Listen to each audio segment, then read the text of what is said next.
On this edition of Cars Tour Would You Rather, do you prefer syrup or sprinkles on your ice cream?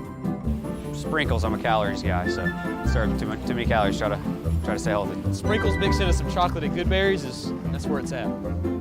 Sprinkles, definitely sprinkles. I've never really had syrup on my ice cream. Sprinkles. I don't know, sprinkles. Colorfulness, I like it. Oh, definitely sprinkles. Syrup's way too sweet. Syrup for sure. Syrup. Syrup for sure. Sprinkles don't have flavor, they're just crunchy. I'd rather have sprinkles, have a little bit of texture to it. Sprinkles. I'm not a syrup person. I don't like caramel or chocolate, I guess. Chocolate syrup, yes. Tastes better. I'm not a sweets person, so I don't do sprinkles or syrup.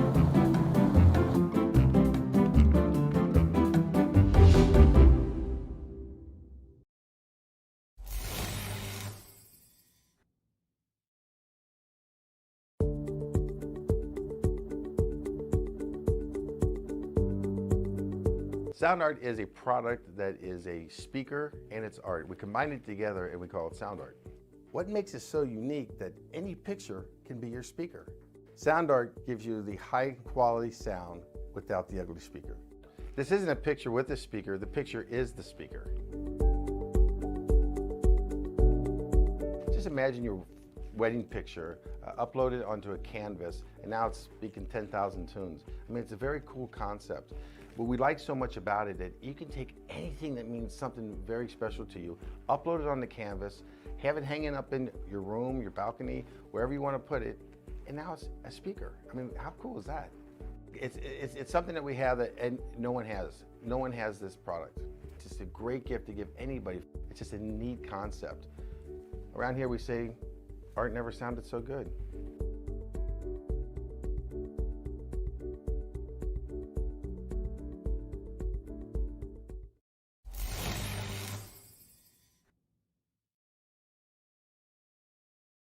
Have you found yourself trying to hide your joy because you're unhappy with your teeth? Your smile is the first feature noticed in an interview, on a date, or in family photos. We want you to be able to shine bright as your best self, and our teeth whitening system is the perfect step toward restoring your confidence.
The Lady in Black is set to claim another field as the vice grip set on 11 chase drivers by Daniel Falkingham continues to tighten.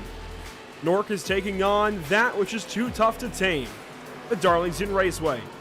NORC is live now on Pit Stop TV. Welcome to the virtual Darlington, South Carolina. Eric Brennan and Emerson Arden join me on the mic this evening. I'm Andrew Cardinale IV, and I welcome you all to this evening's Pit Stop TV coverage of the NORC iRacing Series. Last week's Dirt Bristol race was what we all thought would be our one big wild card of the chase. With it off the table, what's next? Can Zoltan Hergzeg go back-to-back from Season 12 to Season 13, and win Darlington and try to find a way to claw back into contention? How does this race for third shape up? How does the Lady in Black fight back against these drivers this evening? A lot of questions yet to be answered this evening, Eric, and we're about to find out the answer to those questions here pretty soon. And I think you hit the nail on the head, Andrew. And first off, hello, everybody. It's a pleasure to be with you once again as I look forward to these NORC broadcasts each and every week. But, you know, although Daniel Falkingham has just about put the championship possibly out of reach, it would take a lot for things to get disrupted that much for him to fall out of the clutches of the championship point lead. There is a lot of subplots that we're going to keep our eye on. And for me, it involves Daniel Falkingham. For the simple matter of we've watched this guy conquer just about every facet of the NORC slate, except for a super speedway, which we know can be a bit of a wild card. We thought last week in the Bristol Dirt was going to be the one that would kind of catch him off his game. It didn't. Maybe this track will be it. I think that's going to be one of the things we got to keep our eyes on here, but judging by practice, he's been fast yet again, so this may be another notch in the belt of Falkingham if things continue on the path in which they have for him this season. He consistently finds ways to win. That's all there is to it. Let's take a look at the track, of course, Darlington Raceway, as these drivers begin their qualifying times. You can see 1.366 miles. It's an egg-shaped track, Eric, because, well, actually Emerson, I should say, because there's a minnow pond off of Turn 4 that I got to lay my own eyes on this past weekend. Being able to go to Darlington for the Cookout Southern 500 was a pretty special weekend, but I can tell you, this is my new favorite racetrack out of all of them, at least in NASCAR. Nothing quite tops Darlington. Nothing meets Darlington at all. This place is cool. This place is tough. This place separates the men from the boys. Oh, absolutely. With how narrow it is, there's about 2.5 lanes of actual racing surface, what drivers called racing surface above the dashed white lines in the corners, and that's about it. Turns 1 and 2 is so long. 3 and 4 is very tight, and it takes a lot of finesse to get around here. It really is who has the best concentration, who has the most confidence, and who can really wield their NASCAR Xfinity Series styled vehicle without hitting the wall for 147 laps. One of the other questions that we've got to answer then is who can get around here without hitting the wall too hard. Let's take a look at our standings coming into this race. This is the fourth to last or third to last, I guess, on how you want to look at it. Regardless, this is race 4 of the chase, right in the middle. This is race number 22. Daniel Falkingham comes in with 8 wins. That's pretty incredible, winning over a third of the season so far. You can see Zoltan Hergzeg, 45 points back. He's got to win. He goes fastest so far in qualifying, Eric. He might be on the way to doing something and trying to claw back into contention for the title. You see everybody else is pretty much mathematically eliminated. That goes back to John Barry, David Schutt, Chad Oxendine, Brett Pancari, everybody else. There are some big notables off of our week last week at Bristol.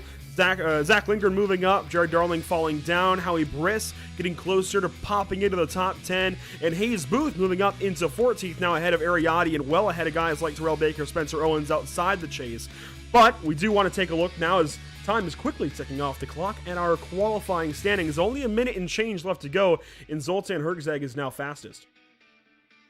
Yeah, well, first things first, if Daniel Falkingham wins 2 more races, whoever handles our graphics department is going to have a problem. That, of course, is you, Andrew Cardinale IV, because we found a way to fit all those asterisks in place, and it's been kind of tough. One of the cool things about Darlington, of course, is some of the throwbacks that we get to see here. And here is John Berry, who obviously finished up his qualifying run there as he stuffs it into the wall in turn number 1 there with the Hardee's colors. Here's somebody who's not necessarily running a bit of a throwback, David Schutt, who, even though he had success in the NORC Indy 500, hard to believe that this driver is winless so far on the stock car side of things for NORC in 2021. But look at this ride here of Daniel Falkingham. I credit Andrew Cardinale IV for pointing out rather quickly, this is a throwback to a ride at which Greg Sachs had back in the day, and Falkingham is trying to give himself another opportunity at a photo shoot with a different type of vehicle in the backdrop, and we'll see what he can do here on his second time through in qualifying. Looks like for now he will remain third.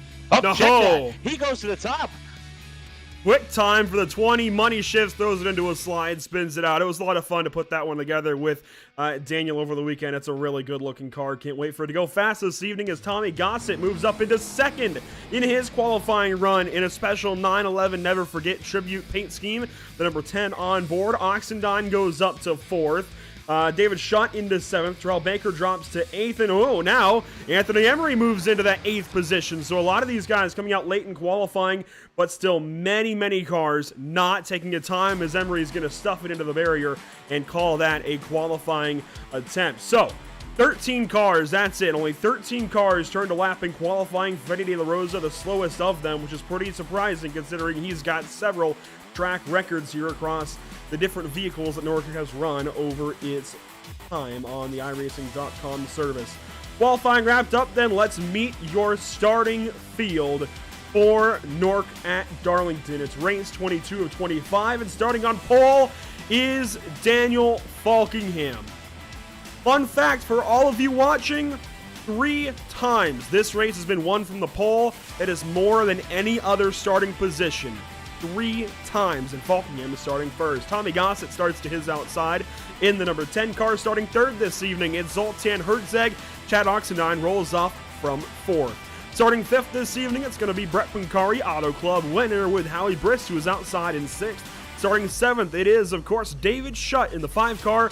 Anthony Emery to his outside. And starting on the inside of row number 5, it's everybody's favorite, TCB. Over his right shoulder, it's Cole Freilich, Eric.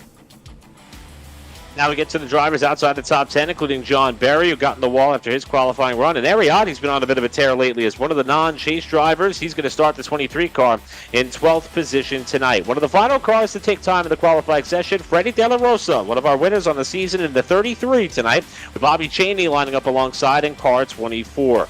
Starting in the 15th position is where you'll find Cody Miller, the winner from Daytona, trying to finally capture some of that early season magic that he had. And Tom Mercier, who's been on a bit of an up and down wave as of late, looking to try to capture a strong result here tonight at Darlington. He'll start the 68 and 16th. Sheldon Lockey in the 69 will roll off inside of row number 9 outside Jared Wishon, who's been very strong in his most recent starts in NORC. Going to come from back in 18th spot, though, at the drop of the green flag here in car 27. And rounding out the top 20 is going to be that of Zach Lindgren, all the way back in the 19th spot in car 85, outside Elijah Grazia back in action in car 42. He'll start 20th. Only 4 more cars to go through this starting grid. We have the 57 of James Simmons, who starts 21st. The 89 of Sean Williams, who is outside in 22nd. And bringing up the final row of the grid, it'll be the 9 of Patrick Colby and the 53 of Michael Keithley. Those 4 have some work to do, but if they keep the cars clean, don't be surprised if they find their way in the top 10 later in this race. Boy, this is giving me flashbacks. Seeing the Darlington sunset here in the sim is pretty darn cool. It looked really cool, I got to say, in person. This is such a special track. This is a track that everybody wants to win at, of course. And I mean, it goes without saying the importance of this track, I think, to NASCAR. This is just one of the, I don't know about crown jewel race. Well, certainly crown jewel races in the Southern 500, but just crown jewel tracks, I suppose, is a better way to put it here on iRacing, considering we don't have the Southern 500. This is just another round in the NORC iRacing series. So a little bit different in that regard, but still just as special. Everybody wants to win here at Darlington, and for good reason. One of those drivers that's going to be giving it a shot, of course, as he opens every NORC broadcast, is going to be Terrell Baker. He rolls off 9th this evening, so a pretty good starting spot for the driver of the 25 out of New York. And TCB, buddy, go ahead and take it away here. All right, boys, here we are right here live at Darlington, the Lady in Black, known as the track Too Tough to Tame. Can I get a good old Too Tough to Tame? And yeah!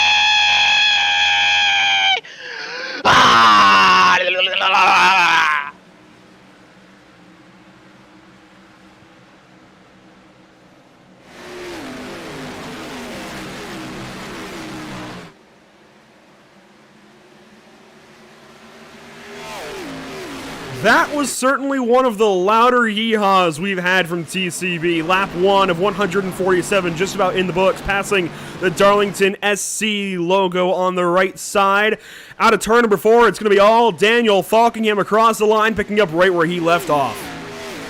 Yeah, Falkingham and Herzeg nearly had it coming together down in turn 1. Here's the battle for third. David Schutt down on the inside in turn 1. Going to make the pass on Brett Pancari. That's going to check up Pancari a little bit. Tommy Gossett had to lift just behind. Now he's in danger of getting attacked from behind by TCB, who's chasing him down the backstretch, which had Oxendine in the yellow car looking for some running room down low.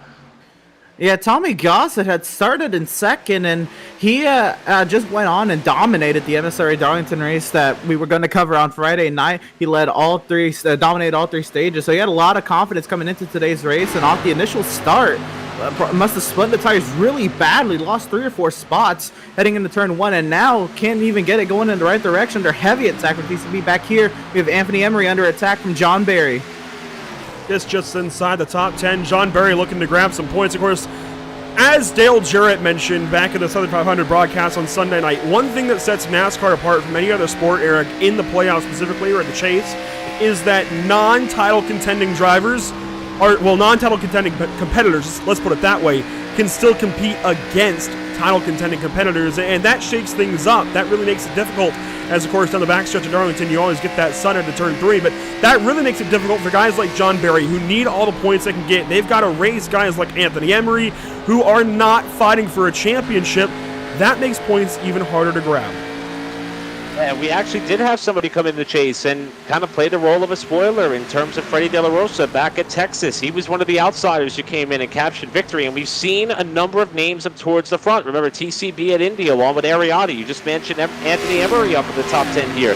There are chances for some of these drivers who don't have as much to lose, and that's going to be a pivotal role in terms of strategy. We mentioned coming into the night, these guys are limited on their sets of tires, so if somebody wants to gamble and maybe get off tilt or maybe save a set to late in the going, they got an opportunity. Somebody who is not having a good night, though, is that of Zach Lindgren, as he has already shown multiple laps down, and he is in the pit area.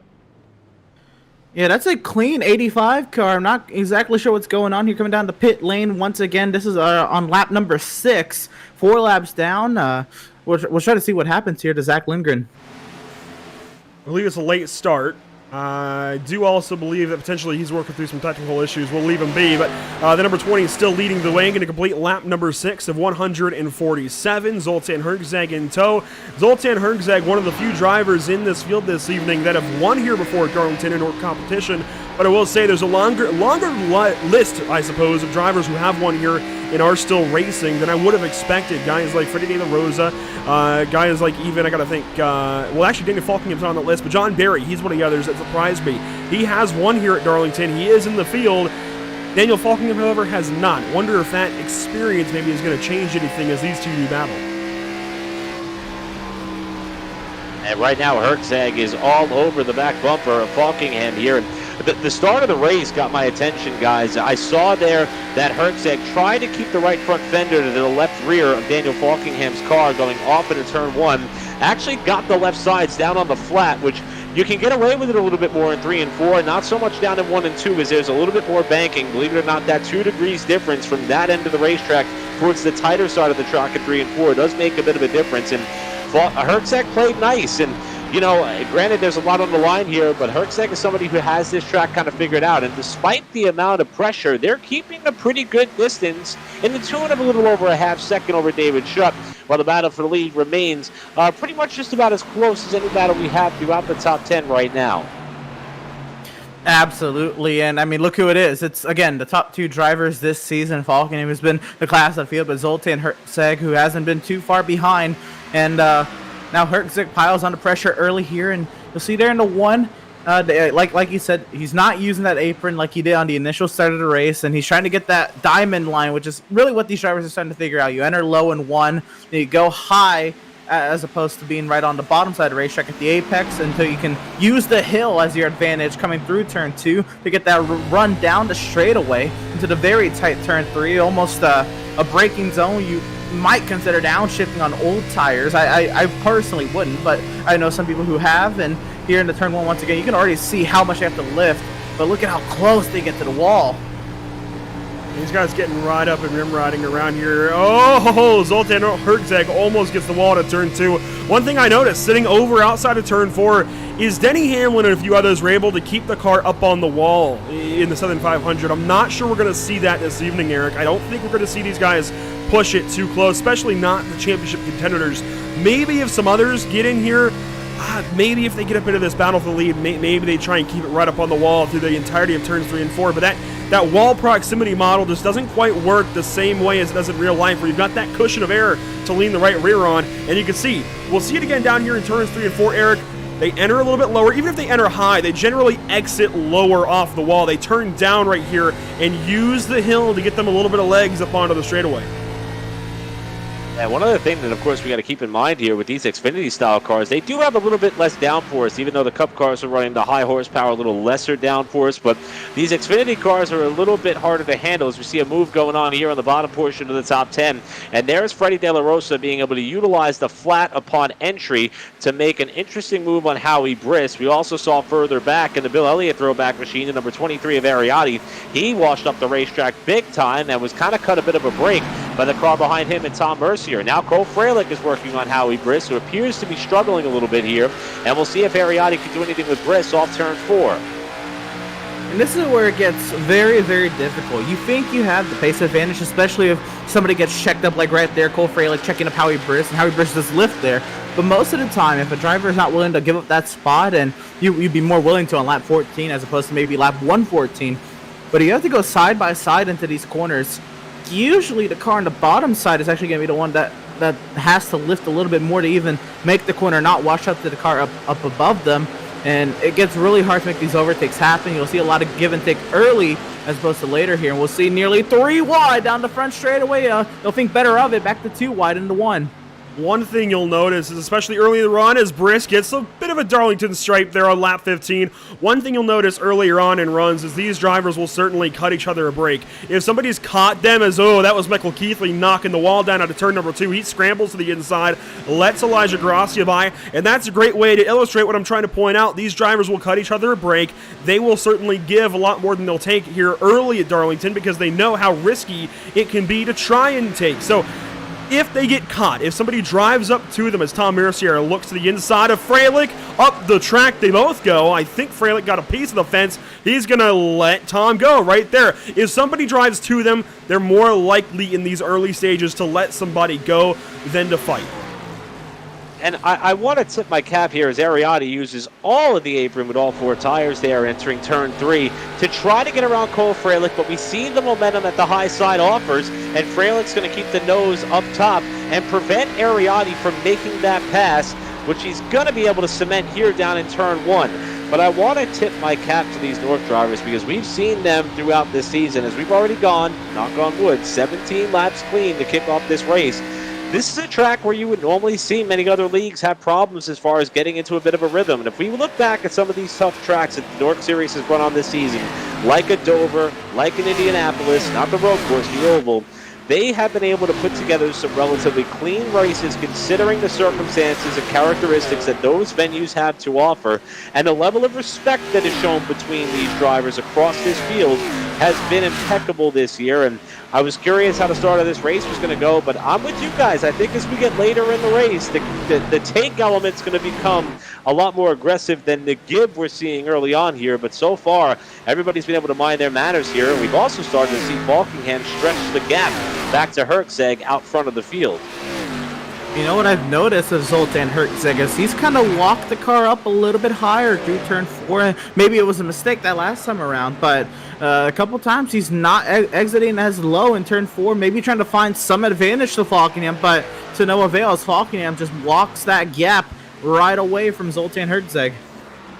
So right there, a bit of a pass there from Freddie De La Rosa getting on by Terrell Banker. After his yeehaw, man, it has not been a great start to this race, dropping back a little ways, and you can see he started okay, 9th. He only gained 1 spot off the start, but now starting to drop back to 10th, and I think he's going to start dropping a little further back. TCB is a guy that everybody knows is a little bit aggressive. He certainly is a bit of a showman, and I would not be surprised if here soon Tom Mercier gets the better of him. And he's right there down the backstretch. Mercier is going to look, and I'm pretty sure TCB is going to give that one up, giving that spot up to Tom maybe in 3. No, fighting a little more than I thought he would, but ultimately the pass is complete. Maybe thinks about going back around the outside, and the nice thing is that I notice here on TCB's machine, that's a throwback technically to Dale Earnhardt and the Tasmanian Devil Goodwrench number 3 car, but it's almost a bit of a throwback to Justin Allgaier, isn't it, with those good humor colors as he nails the wall in 1. I shouldn't say nails the wall, scrubs the wall in 1. The more proper Dale Earnhardt throwback is up here running in 2nd. Zoltan Herczeg has got Tasmanian Devil on his hood. I absolutely love this layout in this scheme, of course, that, I mean, one of the first Daytona 500s that I watched as a child was when Dale Earnhardt ran this car in the year 2000, and it's certainly a beautiful look. And that's one of the things about these throwback races and events and weekends and trends that, just allows all of us a chance to look back. And it also gives us a peek inside the mindset of a number of these drivers as far as who they pulled for when they were younger. We see Anthony Emery here. That's a throwback to a scheme in which Elliott Sadler ran the NASCAR Xfinity Series, then Nationwide Series, for a number of years. And he actually had success and captured top honors in a race that was held at Darlington many years ago. That came after, of course, being taken out in an accident. So the beauty of some of these paint schemes in terms of the creativity behind it and the reasoning behind some of these drivers electing to go the route in which they do is, in my opinion, a very fun and fascinating storyline to follow. Maybe not as interesting as the on-track action we're seeing between that of the likes of David Shutt and Chad Oxendine, who's been on the move, but certainly something that we're going to keep our eyes on and perhaps ask some of these drivers, should they place well in tonight's races. This battle rages off turn 4. Whoa, that was tight, as Oxendine almost caught Shutt there off the corner. Pancari has an issue behind, and that was crazy. I can't believe they didn't come together there. I thought they were certainly going to make some contact there out of turn 4, but I think Shutt lifted and gave Oxendine that opportunity to clear up into that third position, right on board with Anthony Emery, steadily moving his way forward into the top 5. He eyes P4 up ahead from the 5 of David Shutt, and right up against that wall, you'll see them walk it right down the hill once again. And again, the real passing zone, we've seen a lot already in the first 25 laps, has been there in the turn number 3. You kind of set it up into 1. If you get alongside somebody, you can send it into 1 maybe, but really it's been into turn 3 and forcing the other guy to lift as you make these overtakes. And we're not 25 laps into this run. Nobody's on fresh tires by any means. So if you're show. Small production hiccup there. I think we're back. Boy, what a sunset out of turn 4. I do want to mention a couple of drivers had a little bit extra practice coming into this evening. Those being Chad Oxendine and Anthony Emery. Oxendine placed 17th in the Retro 500 put on by Podium Esports last night, and I'm looking for Anthony's result. I know he was up there in the running. You know what? He finished 4th. Anthony Emery finished 4th last night in NASCAR 1987 Cup cars against some of iRacing's best. I'm just going to put it that way. Against Garrett Maines, for example. eNASCAR iRacing Coca-Cola Series driver for Elliott Sadler, as the first caution flag is upon us this evening. Not sure exactly where this is coming from. James Simmons is slow on the track, but he's got no damage. Zach Linkard is the only other driver a lap down. My gut tells me it might be Cody Miller. He's the only driver that is, I guess, further back. At least he's last in line. So we'll go ahead and take a look, obviously, for the cause of this yellow. But again, a couple of drivers with some extra practice going into this evening got a pretty good run at Darlington last night. And Cody Miller running one of the supers that we were very excited at the kickoff of the season for him to have in the arsenal, as we haven't seen the Xfinity Series portion of NORC. Granted, the NORC Series kind of switches things up year to year, so we haven't gotten to see the super body before 2021. And saw Miller get up there and catch the wall. I'm curious if we're going to see the incident that may have slowed the field here and put us up to caution involving potentially Daytona winner Cody Miller, but that time the yellow flag was out, so Miller may not have necessarily been the culprit for us to slow the field here. But we do see some pretty significant damage to, I believe that was Howie Briss, who got into the wall a couple of times here tonight already, and it appears as though the struggles for one of the drivers who was one of the last to get into the chase may have continued, and there was a puff of smoke up ahead of that car. So we may have to rewind the tape. Perhaps Sheldon Lockey was the one who had problems? All shall be answered here very, very shortly. This will be an overhead. This is Elijah Gracia. Ahead of him is going to be an interesting side-by-side with Cole Freilich and Sean Williams. There it is. Oh, my goodness. And Sean Williams, somebody who needs a good run around early with some damage there to the nose and right side of that car. Get another look at things. Yeah, no, unfortunately, that's a couple of my favorite throwbacks that we see getting involved in incidents there. Cole Freilich has run the throwback Dave Blaney entry before, and of course, Sean Williams, that's a livery, or a paint scheme, I should say, minus the white wheels, of course, that Terry Labonte went on to win the 2003 Southern 500. And this is a couple of cars that are racing pretty hard here. Williams gets a good run off of turn 4 alongside of Cole Freilich as they get down here. This is where things get really, really tight, and neither driver wanted to lift, and Williams washes up into the driver's side door of Cole Freilich and they both go up into the wall. It looks like that it was Williams who did not want to get off the loud pedal there in a turn 1 and just could not keep that car low enough to avoid contact, and it slows the field for the first time on lap 27. Two aggressive drivers going for the same piece of real estate. 27 laps into a race when that contact happened. And unfortunately, both of them have severe damage in a race in a series with no fast repairs. The competitive night's most likely over just because of how difficult these cars are to drive when they're clean. Add some damage to them, and they're not going to be pretty things to drive by any means. Yeah, that incident just being a matter of guys battling in a turn 1, and that's something we're going to watch over the course of the evening. Darlington didn't always have this kind of racing. In fact, it was actually a lot harder back in the opening days here when the very outside was not actually meant for racing. And of course, I'm sure this story has been circulated. I'm sure a lot of you guys have already heard this before. But the higher groove at Darlington with extra banking was meant as a safety lane. They were supposed to race on the flat part of the racetrack down there, and then drivers figured out that it was faster to race in the safety lane. So that ended up being the groove, and over the course of time, that got widened out a little bit, and it became a more usable racing lane. You can see now that is the dominant line. If you go down below those dotted dashes, whatever you want to call them, you're going to have a bad day. Daniel Falkingham, your race leader, looks like caution lights have been extinguished, and Emerson and I were talking about strategy earlier, and we pretty much concluded these drivers had to at least go 50 laps on a set of tires. Well, that plan is suddenly out of the window. We're not even 30 laps in, and these drivers are likely taking tires already. And we've seen 14.6, 14.0, 14.7, 14.1, 14.9. The timed pit stops out of the top 5 now. So I would expect these drivers have all taken tires on this opening yellow, and that is going to change strategy up quite a good bit.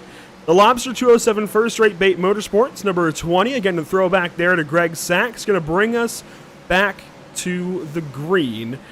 At a turn number 4, Daniel Falkingham is going to wait on his chance to get this race restarted. These guys have until about the restart zone. There we go. Green flag back out at Darlington. We're off and away once again.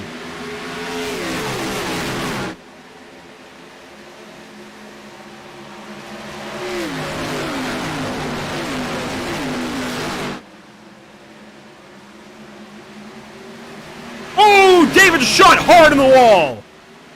Everybody scatters. I think we're going to stay green, but just barely. 3 wide at a turn 3. Jared Washon in the middle. Tom Mercier scattered. TCB as well. Somehow we stay green. Elijah Gracia in the fence behind. I think the big winner there was Freddie De La Rosa. He went way to the bottom and kept his foot in it, and I think he's going to move close to, or perhaps even crack the top 5 while it all was going on behind Daniel Falkingham, who nurses about a 3-car length lead off turn 2. After everybody was able to survive the chaotic restart, you see on the ticker, De La Rosa is in 6th spot, but that was a huge hit for Schutt, while we got some heavy hitters, including that of early race runner-up Zoltan Herzeg, mired back in this hornet's nest. Yeah, absolutely. Zoltan Herzeg, he caught that outside while you see there's already a little bit of right front damage and nearly up against the wall, not in that wall right there as he'll pass Tommy Gossett down the front straightaway. It had some damage. I'd assume he elected to repair that damage early as opposed to later and try to see if he can fight his way back up to the field with an already ill-handling race car.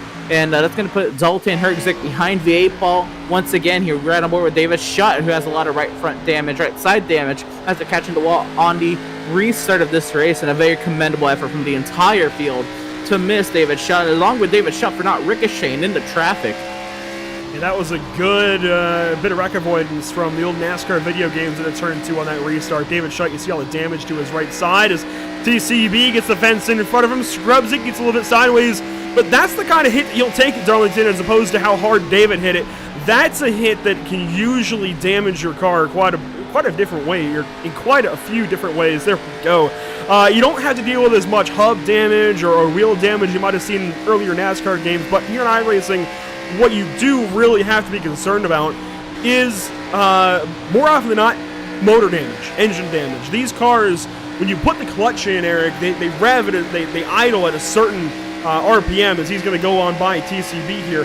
I'm sure David Shutt, when he gets a free chance to, is going to put the clutch in, see where that motor idles, and that generally is pretty well telling of how much damage you've got. It's something that most avid iRacers know. A lot are still learning, and I certainly would not expect anybody not on the sim regularly to know. So that's what a lot of these drivers check for when they get caution flags, to see if they have engine damage. They put the clutch in, they see where the motor idles, and that tells them if they have damage or not.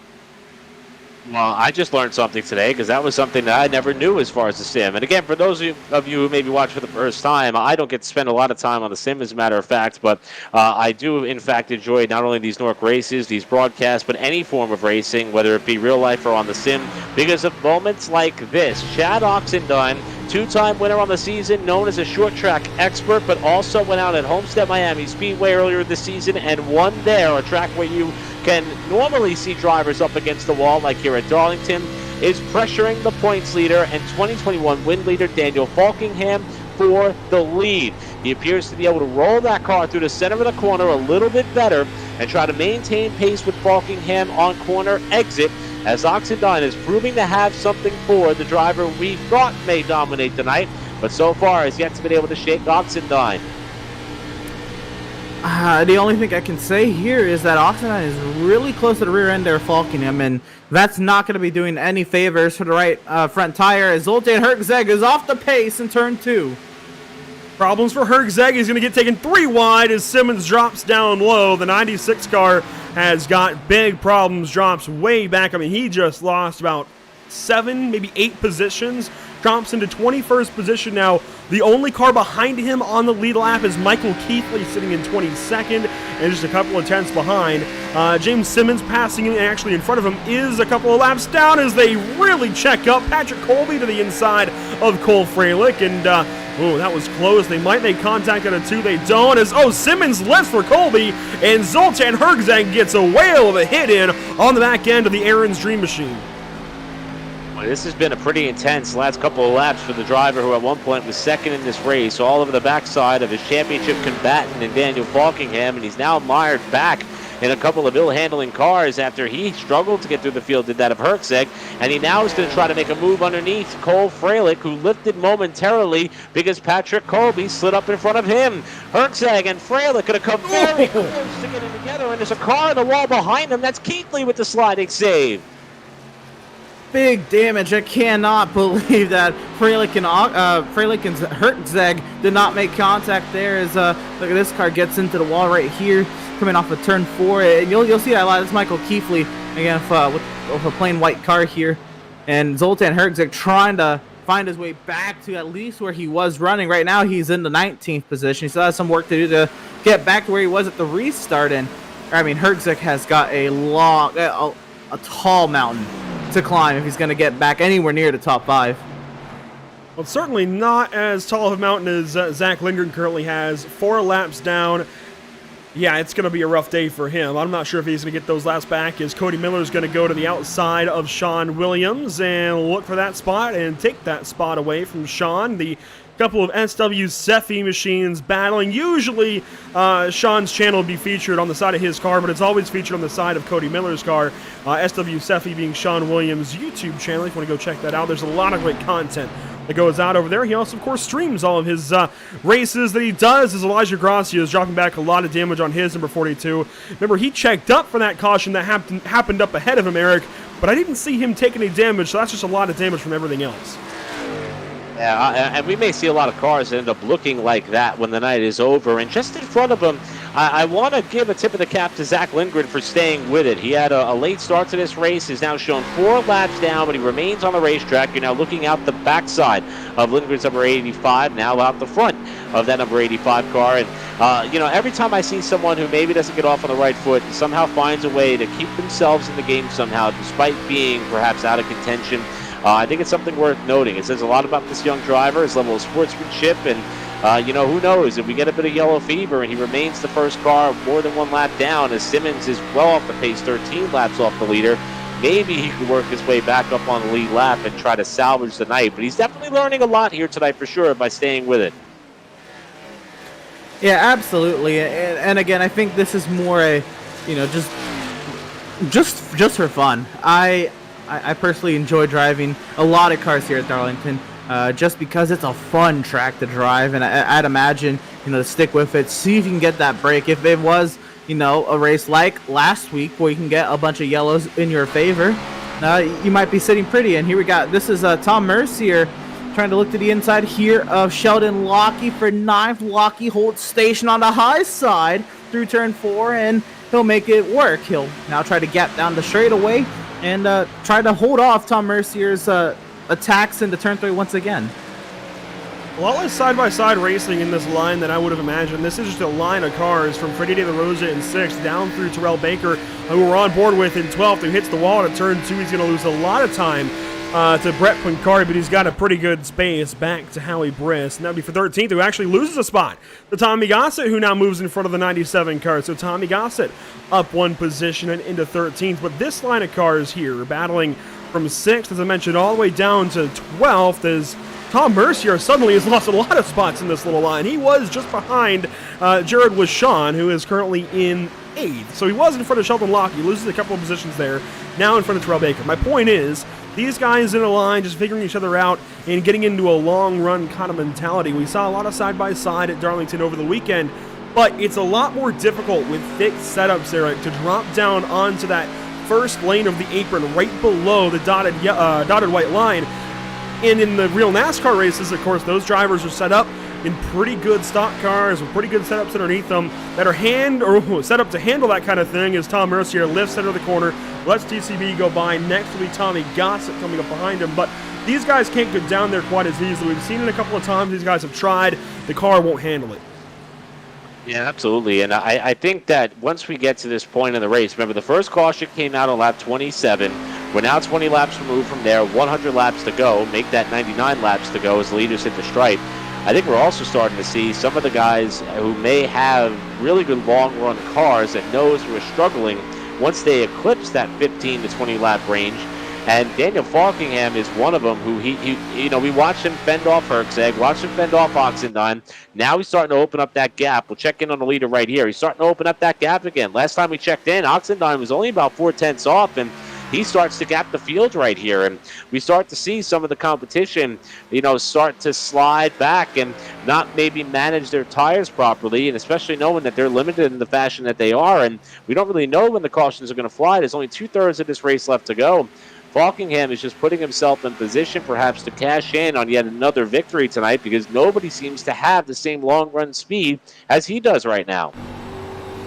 Absolutely, and Falkingham, could really pace himself early into runs with how difficult it is to overtake here. Oxenden had no other choice but to try to find his way around him and potentially wear out his stuff. And here's now Anthony Emery trying to see if he can get an advantage here out of Chad Oxenden, who might have burnt up his stuff trying to find a way around the 20 car, especially in the dirty air here. Now he has nearly 2 seconds back to Falkingham. The air is much more cleaner for Oxenden, but at what cost here for Anthony Emery to try to find his way around the 66? Anthony Emery working on the 66 car. This would be for the 2nd position. And I mentioned these two drivers, Oxendine and Emery, they are the two that took part in the Retro 500 last night on Podium Esports. And there was one other driver that races on Pit Stop TV that took part, that being Zachary Murtis, that I hung out with actually at Darlington. But these two drivers have all the laps last night, all the laps in the qualifying races, all the laps in preparation, and this is one of the rare opportunities, Eric, where these drivers had official races to run to prepare for this race. Usually, the NORC iRacing Series schedule is a bit arbitrary, it seems, but it's set up by Revin, John Barry, the league owner, and it's just set up to be its own thing. It's not meant to co-align with NASCAR schedules. In this case, this week it does. Fits right in with the Labor Day weekend. In fact, yesterday was Labor Day, and it fits perfectly. Everybody had a week of racing to prepare for this race, including, of course, in the case of Oxendine and Emery, the Retro 500. These guys are well-oiled. They're prepared. It's showing. I mean, the proof is in the pudding, as they would say. And I also think that, we were tipping our cats on the speed that Daniel Falkingham has had on the long run. Anthony Emery is in that category. John Berry is getting faster and faster as the run goes on. And same thing with Ariati, who has shown flashes of brilliance, just usually doesn't have the result to show for it. He's that 4th car in line there just entering the midway portion of the back straightaway, and he too is starting to enter the frame. So, you know, maybe we're talking about tire conservation. We're on board with Ariati here off turn 4. You know, maybe we just haven't seen some of these drivers flex their full muscle yet, knowing how long this race is. It may not be a 500-miler like what we all watched on Sunday night, or in Andrew's case, all went to on Sunday night. But there's still a bit of patience required to make it to the end of these races because of how grueling this venue can be. And right now, everybody in the top 5 and more are doing just that. I'll even, you know, Luke Freddie De La Rosa in that mix as well. I don't think that he's shown us everything he has just yet. You know, absolutely. I was in one of those official sessions with Ariati earlier this week. He lit up the timing charts. I know that guy is fast around this place. He knows how to wheel one of these cars around here, and he's definitely showing it the way he's worked his way through the field from the midfield into the top 5, and he still has some more. I think there's some more tire left on that 23 to work his way even more forward. He's kind of just babying the car now at this point. There's not a whole lot of tire left on this racetrack, to be quite honest with you, but at this point of a run, you're really going to see the drivers who know what they're doing in these Xfinity cars. They're so difficult to keep tires under them and to keep these cars pointed in the right direction at all times. At Darlington of all places, again, huge props to the drivers who can really keep a car going in the right direction at a high rate of speed at Darlington for this many laps. Things are looking pretty solid here in the mid-run, if you will. I think we're about halfway through it. We expect for these drivers to run in one consecutive green flag run. Daniel Falkingham continues to lead now by almost 2 seconds. While these drivers continue working their way through this second run of the day, we're going to take a step aside and go side by side at Pit Stop TV. You won't miss a thing.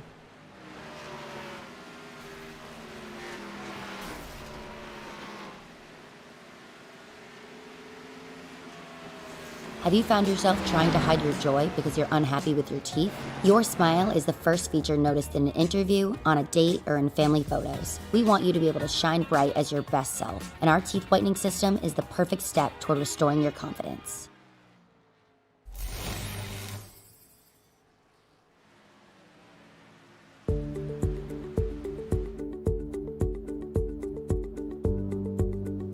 Sound Art is a product that is a speaker and it's art. We combine it together and we call it Sound Art. What makes it so unique that any picture can be your speaker? Sound Art gives you the high quality sound without the ugly speaker. This isn't a picture with a speaker, the picture is the speaker. Just imagine your wedding picture uploaded onto a canvas and now it's speaking 10,000 tunes. I mean, it's a very cool concept. What we like so much about it that you can take anything that means something very special to you, upload it on the canvas, have it hanging up in your room, your balcony, wherever you want to put it, and now it's a speaker. I mean, how cool is that? It's something that we have that and no one has. No one has this product. It's just a great gift to give anybody. It's just a neat concept. Around here we say, art never sounded so good.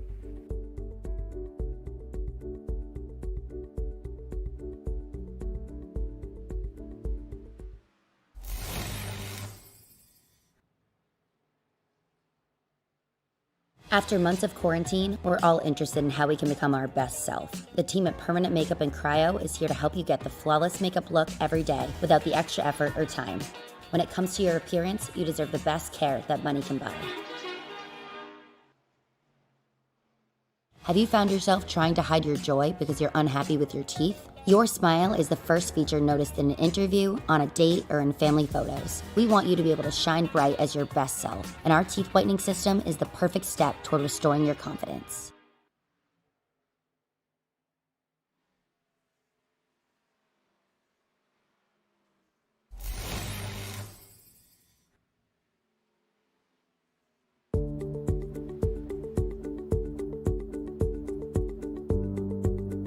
Sound Art is a product that is a speaker and it's art. We combine it together and we call it Sound Art. What makes it so unique that any picture can be your speaker? Sound Art gives you the high quality sound without the ugly speaker. This isn't a picture with a speaker, the picture is the speaker. Just imagine your wedding picture uploaded onto a canvas and now it's speaking 10,000 tunes. I mean, it's a very cool concept. What we like so much about it that you can take anything that means something very special to you, upload it on the canvas, have it hanging up in your room. Welcome you back from a slightly extended side-by-side break to the Darlington Raceway, the virtual Darlington Raceway anyways. As you can see, Jared Washon watching a heck of a battle that we've just watched under that quick break. Brett Pancari, David Schutt doing battle at the Lady in Black, and they're going to do it one more time at a turn 3. Let's not forget that on the restart for the lap 27 caution, David Schutt got into the wall hard. That car actually ricocheted off the side of this outside retaining wall off turn 2. Oh my, that's about as close as you can get without touching as they race down the front straightaway, still fighting hard for this position. Are they going to make it through turns 1 and 2? Man, oh man, hard side-by-side racing. 40-plus laps into Pancari against the wall. Here comes Washon trying to take that 8th position away. Pancari trying to hold station down the back straight. Washon will clear down into turn number 3.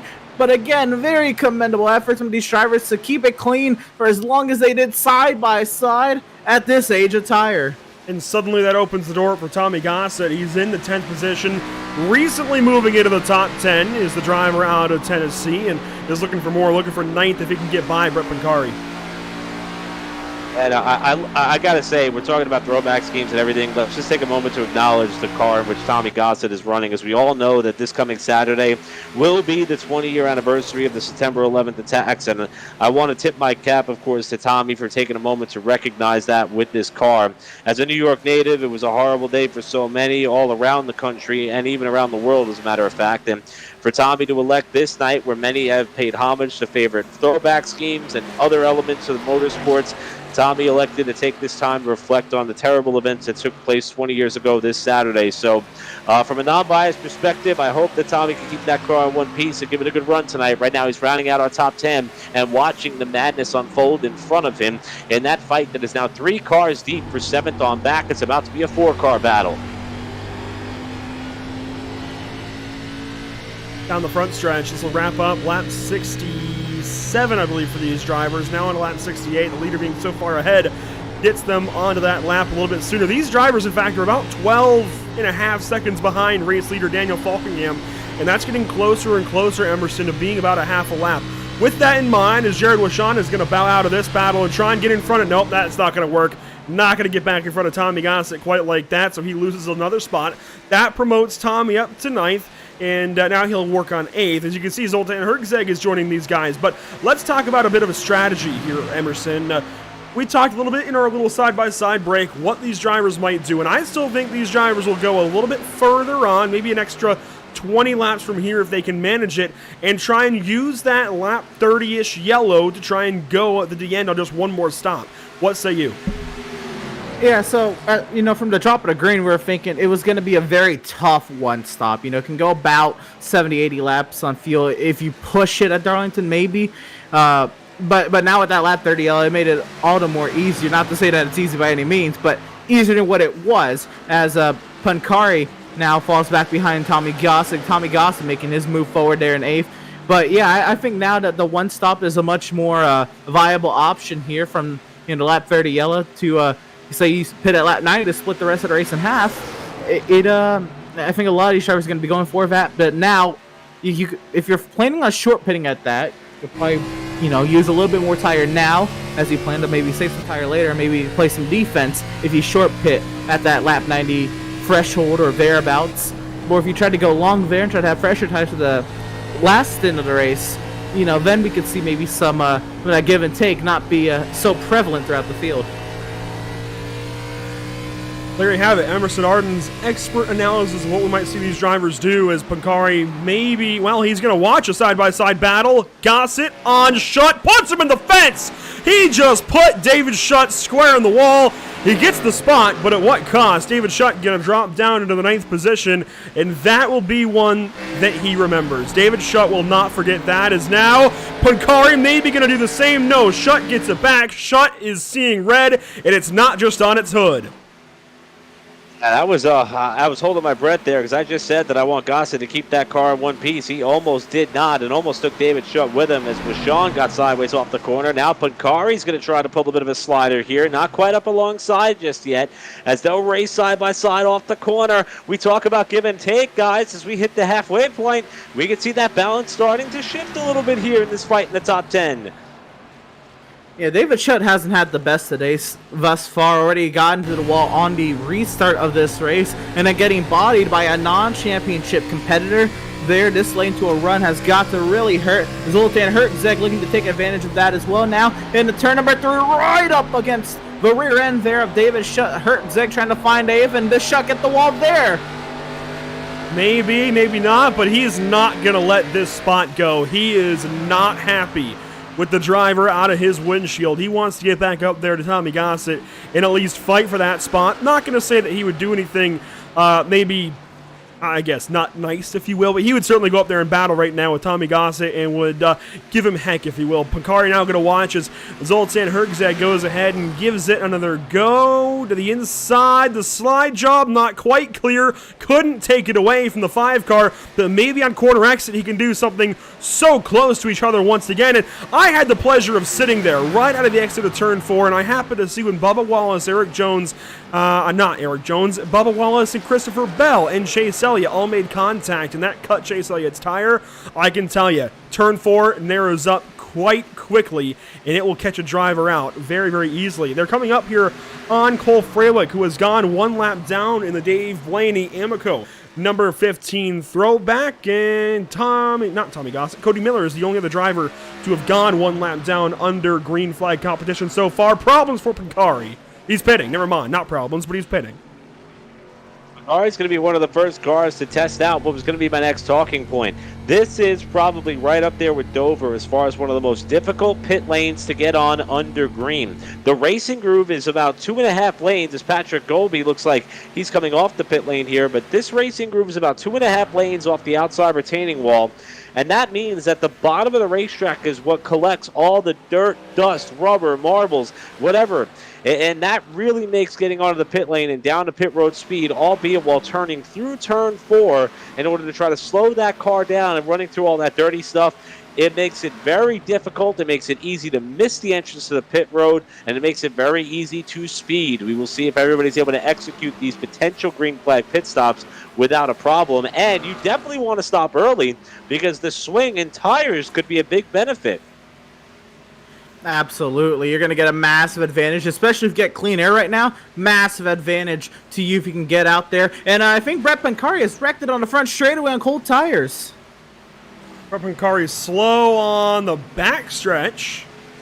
Used to be the front stretch of Pancari, I think, might be just about done. The 35 Princess Daisy machine looking a bit injured and slowly going to come back around to the pit lane. One thing to keep in mind here with these drivers pitting about this point in the race, this is likely a move for a two-stop strategy for the rest of these drivers. Let's take a look at what happens to Brett Pancari on pit exit. This is a great call out by Emerson Arden, but it is going to be at a turn number 2. Pancari gasses it up, and it's going to be right about where the pit exit cone is. There, he has trouble. Yeah, we mentioned the benefit to having tires, but this is not what we were hoping for someone like Pancari, who loses it on the exit of turn number 2 while getting that car up in the 4th gear. Pancari is someone who was having a relatively quiet but somewhat successful chase. He was 6th in the standings, did not change positions after the variable that was Bristol Dirt. We, of course, remember his one win at Auto Club Speedway earlier in the season, but he had a problem as we now check in on Howie Briss, who is another one of the championship contenders, currently 11th of the 12 drivers. Will Klein not in the field tonight. So Briss is at the bottom of the barrel as far as active chase drivers racing tonight at Darlington. He, too, has come off the pit lane after his stop. And you saw there the car bobble as it went over those seams coming off the pit exit. Look at him dart down to the bottom side here to get that run down the front straightaway. You're going to see the advantage on tires be displayed right here. But back to the pit exit, like you said, Eric, that's where all the the debris and dirt of the racetrack gets collected down the bottom side of the racetrack, and it's just so uneven. It's not raced down there, and it's very slippery. Add cool tires to that as well. You're going to see a lot of these drivers have to battle with that pit exit. I think the most logical. Oh, car number one, that's Hertzeg, and in contact with Sean. Hertzeg gets the wall hard. He's got problems. I think he's going to come in and pit. I don't know that he's just lost a tire, but if there is, you know what? That left front looks low. I doubt that it would be the left front that would go on a long run, but that left front did look like it was dropping through the track for a moment, and usually that's a telltale sign on iRacing. You won't see the tire tear up and shred, but if a driver does lose a tire, it will drop into the track a little bit. I think he's okay. I think that's just a mistake. Pounds the wall at a turn 2, catches Jared Wishon, and this is not at all the day that Zoltan Hertzeg needed if he wanted to fight for the championship. Eric, we have not talked about the chase much, but the way this is going, with about 50 laps to go and a little bit of change, I'm almost ready to say that Daniel Falkingham has about clinched it. Almost. We're still a little ways away, but almost. Yeah, math is by far not my strong suit, so I'm going to leave that in the hands of not only you, but the officials as well, as we see Bobby Chaney on the pit lane. But with all the close calls that we're seeing, I think I'm understanding the method to the madness of Falkingham staying out. I mean, he does not want to get caught out by a yellow. When we've seen cars wreck coming off the pit lane, we've seen cars wreck getting close to their pit window. We've seen cars have close encounters and close calls off the corner on old tires. And we've seen it happen to the best of them, like Zoltan Hertzeg, who rejoins the field entering turn 3. So there's a lot of elements to consider here, as Zach Lindgren is now off the pace on the front straightaway. He's going to pull over and let a lot of these drivers go by. So there's a lot taking place here right now in this race, where if I'm Falkingham, I'm going to stay out until I absolutely have to come, and then we'll hopefully reap the reward of having the freshest tires of the bunch. Absolutely, and Falkingham, he had the gap to do so anyway. I say that, but Austin has actually closed the gap down from what it was 2 seconds down to 1 second on Daniel Falkingham. So we're on board with Zach Lindgren here, working his way through 3 and 4, but Falkingham is not at the pace that we were seeing earlier, and is being reeled in by Chad Oxendine very late in this run. Slowly but surely, but I think the damage is already done. Even if it's a second place for Daniel Falkingham and that Greg Sachs throwback, it's just been a really good day for him. Take a look at the stats so far. He's led 85 laps. Guys, that's every single lap. We've not seen a change atop the leaderboard yet today. The damage is already done if you're Daniel well, if you're anybody else in the field, really, as the laps are 2:07 first rate. Bait Motorsports number 20 works off a turn number 2. Even if Chad gets there, even if Chad makes the pass, I think that'll be when you see Daniel pit. We're into this window now where it's a one stop to the end. These guys have gone further than they have to go at this point. We're sitting at 51 to go, 50 to go when they get back to the stripe as Zoltan Hertzeg forces on by Daniel Falkingham. You can see how much new tires mean, but yeah, we're closer to the end than we are to their most recent pit, which was under that yellow, as Zoltan Hertzeg, taking a page out of Kyle Larson's book, rides the wall. He got up into the wall hard there, and I think he's trying to get everything that he can out of this fresh set that they just bolted on after the big contact and scare off of turn 2. This isn't... Stop. He's in the wall again. What is going on with Hertzeg here, as Falkingham is looking on, wondering, should I get even closer to that car if I can, because Hertzeg is pushing a little bit too hard here.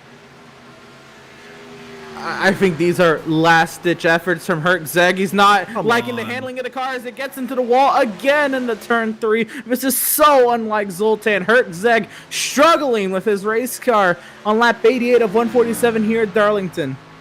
This is a driver that's just upset. I mean, he is going into each corner with the idea of hitting the wall. He's not trying to turn in. This is just a driver that's upset with the day he's had. And I hate to just sit here and judge a driver's character, but when you're the reigning champion and you're fighting for a championship, you still have a chance. This isn't cool to see. I'm a little bit upset more so that he's doing it in front of the driver who's not only the points leader, but is also leading this race. There is a lot of ramifications here should this trend that he is trying to set go awry. And I'm not necessarily sure of the constant prerogative of this and how long it's actually going to continue and what it's going to do to the gap that Falkingham was trying to set at the front of the pack. So this is a bizarre set of circumstances that we'll keep our eyes on here, but it does not appear to be ending anytime soon, as this is, what, the third or fourth lap that we're seeing this bit of shenanigans take place. So every time that we've had a chance to talk to Zoltan, he appears to be pretty level-headed, mellow. Never quite saw him in this capacity or in this nature, but this appears to be the game plan going forward. Well, we'll go ahead and we'll take a moment and let him do his thing. If we get a yellow, we get a yellow. But Tommy Gossett's on the pit lane, and he's one of the last of the top 10. There's still about 7 drivers, 6 drivers, 5 drivers as we see more drivers work in. We got David Schutt, Tom Mercier joining the pit lane this time. Tommy Gossett, already mentioned him. Sean Williams continues to go. Let's see, who else has pitted recently? Freddie De La Rosa has come in. Ariati has come in. Jared Wishon has just left the pits. Most of the field is pitted at this point. Just a few drivers, mostly in the top 10, mostly in the top 5 even, that are waiting to come in. Those being Daniel Falkingham, Chad Oxendine, Anthony Emery, and John Barry. Now, we do see that gap to Falkingham coming down as now lap traffic is getting in the mix. Just further up the road was out of Herczeg. Now we see Falkingham kind of getting a little bit bounced around by Cole Fralick. Here comes Howie Briss on new tires around Chad Oxendine. He's in between the top 2, so we're watching these cars stretch it to as long as they could. Falkingham, Oxendine and company, and having some of these somewhat slower or iller or not so well handling race cars getting up and in the mix, it could kind of put a bit of an egg beater to the game plan or the agenda that they had set forth, and maybe will force their hand to come down a little bit early. I'll tell you what, if I'm Chad Oxendine, I definitely want to get to the pit lane a lap or 2 earlier than Falkingham. Let me reap the rewards of those fresh tires, and maybe it'll chew up this 4/10 of a second deficit that I'm seeing and get me the lead, and then all I got to do is play defense until it equalizes. Absolutely. I think even a 1-lap short pit would be more than enough for Oxendine to leapfrog Daniel Falkin and potentially take the race lead, as here comes John Barry into 74. He's going to bring in the 89 of Sean Williams as well on lap 94 of 147. This run to the end, and the leaders are coming in as well. After a bit of a rough start for Sean, that was looking pretty up as these two come in on the same lap. So that potential advantage for Chad Oxendine, throw it out the window. He's going to have to find a way to go on by Daniel Falkingham straight up. He's just got to go up there and pass him at this point, and he's got to make sure he nails this pit stop first of all. You can see both these drivers leaning left a little bit, coming up to their box. Now, NASCAR would police these drivers and make them stay to the right as they are now, but in iRacing, you can move over to the left a little bit, that merging lane. You don't have to stay in the taxi lane quite so much. Oxendine into his box, and here comes Falkingham into his box. Hold on. I have something a little special to show everybody here on the 20 car, and we have the time that we can do it. I got to show the pit sign here for Daniel Falkingham. It's going to come up towards the top of the screen. Be ready for it here in just a moment. Let's slow it down. Let's slow it down some more. Look up at the top. Daniel Falkingham, sponsored by Lobster 207, and he's got a lobster waving to him as he comes in to take the pit stop. After the pit stop, these drivers both getting back onto the racetrack, and I can tell you Falkingham still has the lead, and the lead has grown. It's incredible what Falkingham's been able to do. By the way, as a man who got home from work about 10 minutes before this broadcast, a little bit of lobster and a little bit of summer shandy sounds like the best idea following a NORC broadcast. I think I'm going to make that a trend thanks to those two. Anthony Emery, one of the few that has yet to stop. He was, in fact, the leader, so there goes the idea of Falkingham going wire to wire. As Emerson Arden pointed out, as he did on both road course races this season, so he's not going to be able to do it at Darlington, but he still may be en route to what could be a 9th win on the season. Emery, though, has had an incredible run so far tonight. Let's drop back and check in on TCB. We heard from him at the drop of the green flag. Despite a good bit of damage to the back end of that car, he's doing an amazing job keeping that vehicle up into the top 10. He's now running 8th, just tagged the wall there, coming through 3 and 4 that time. But TCB keeping himself in the game, as a matter of fact. Next car is that of Herczeg, who's about 5 seconds behind. Not quite sure if he's still rim riding or wall pounding, but Herczeg is trying to close back up here and see if he can climb further up the ladder. It looks like Zolt. Oh, he gets into the wall again. Spoke just too soon there, Emerson. Just a couple of seconds too soon. Oh.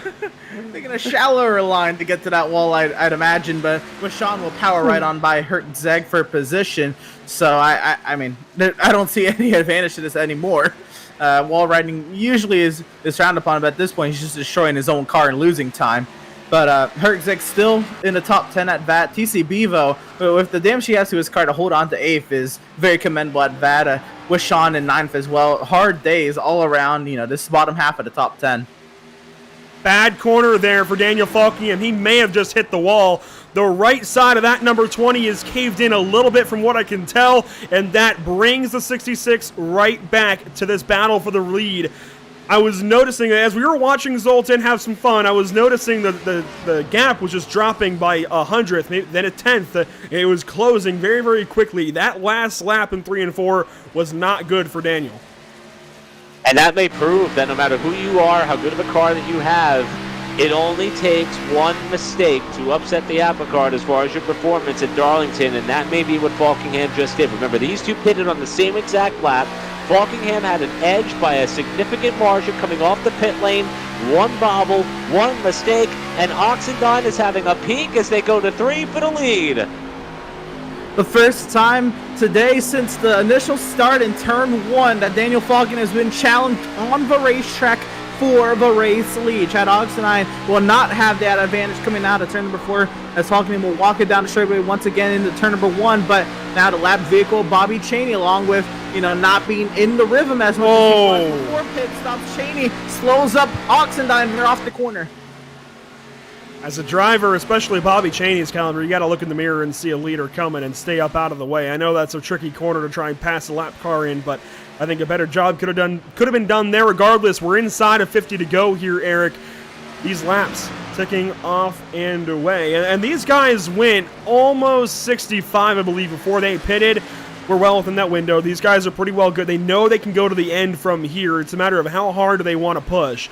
We were looking at some other drivers a little bit ago, and I do want to mention that David Schutt was about the only other driver aside from Zoltan Herzig that has won here and is in competition. Actually, so David Schutt, John Barry, and Zoltan Herzig are the 3 drivers in this race that have previous wins here. Could we add a 4th this evening? It's looking like it. The entire top 4 rather, has been winless here so far in all of their attempts. It's also worth mentioning, another little stat line here. I love stats if you can't tell. Daniel Falkingham is on his way to the highest percentage of laps led in a win here at Darlington in the NORC iRacing Series. They're going to come up on Zach Lindgren and Zoltan Herzig. How does this one go? The top 3 in the championship most of the season, nose to tail. Zoltan Herzig lets him go by. I love the fact that you're able to do all the dirty work for us, Andrew, in terms of the math, because the statistics are amazing, and I'm happy that you're able to point them out, especially with a series as prestigious as NORC. We've seen a lot of these drivers go on to incredible things, and grabbing top honors in a series like this as Freilich catches the wall in front of the leaders. They're going to go double wide now in front of Falkingham with Oxendine looking for a way past. What a job by Cole Freilich. He gets out of dodge, goes way into the apron, and Falkingham squeezes up top on Howie Briss with Oxendine following.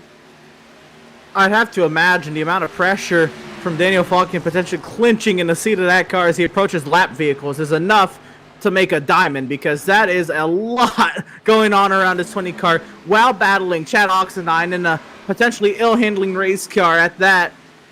This is a lot. Daniel Falkingham is doing a phenomenal job of holding on to that race lead. But Chad Oxendine, again, the closest he's been, well, since the drop of the green flag from the restart. Now, is this potentially what we saw on the initial, on the restart of the race, where, Oxendine was able to hang with Falkingham and then fell back a little bit later? Now, this run is a lot shorter than that initial run as TCB's back on the pit lane. Yeah, I caught just a glimpse there from the onboard of Oxendine of TCB pitting. Back up to the leaders, though.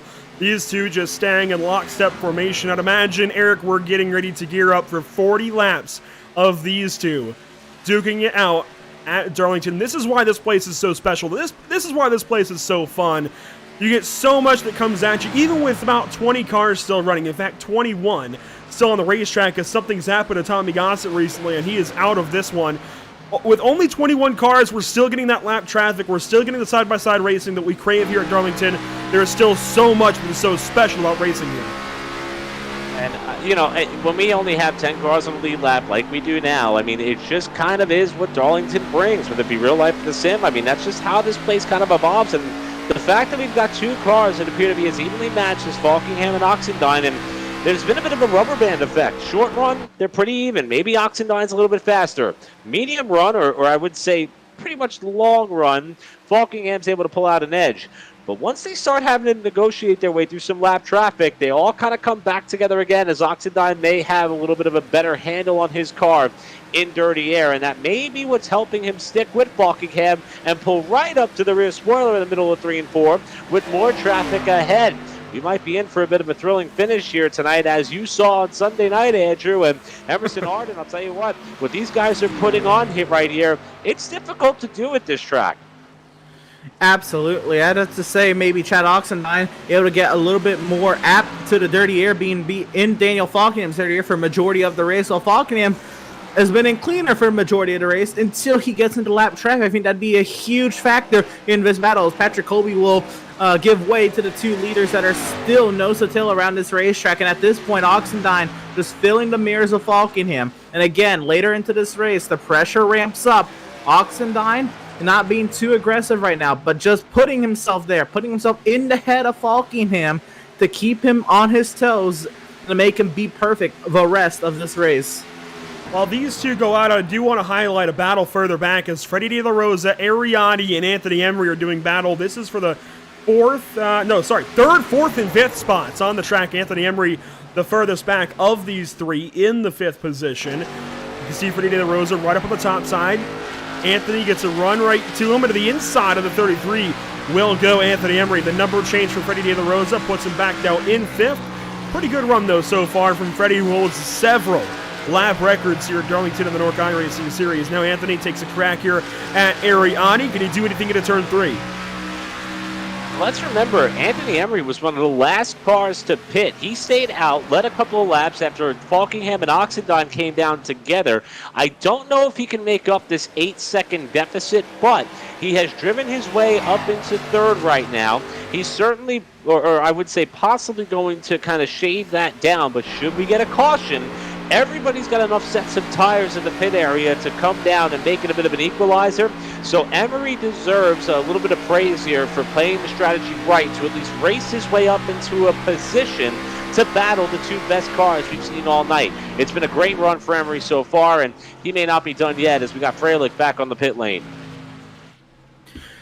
I'd imagine a lot of these drivers are coming in for maybe more or less damage repairs or something of that nature, because of when everybody pitted. I figured it would be a relatively easy one stop to the end. Well, those drivers pitted way early. Remember, they pitted with more so 70 to go.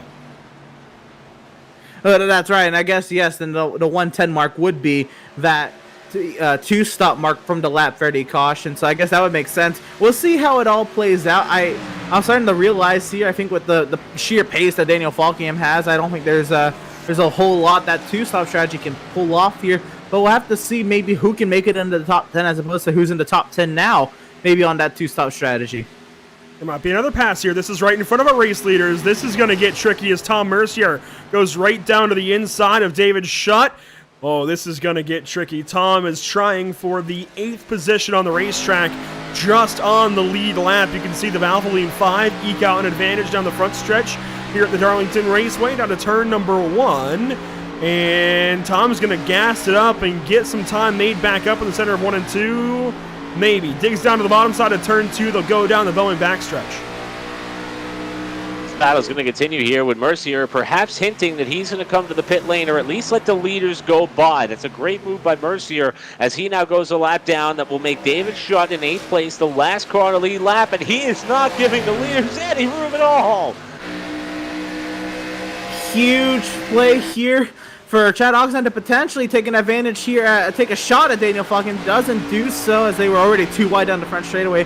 That could have been huge. David Schutt just kind of parked it there at the exit of the corner. He held his line, to be fair, and by any means, he doesn't have to move over.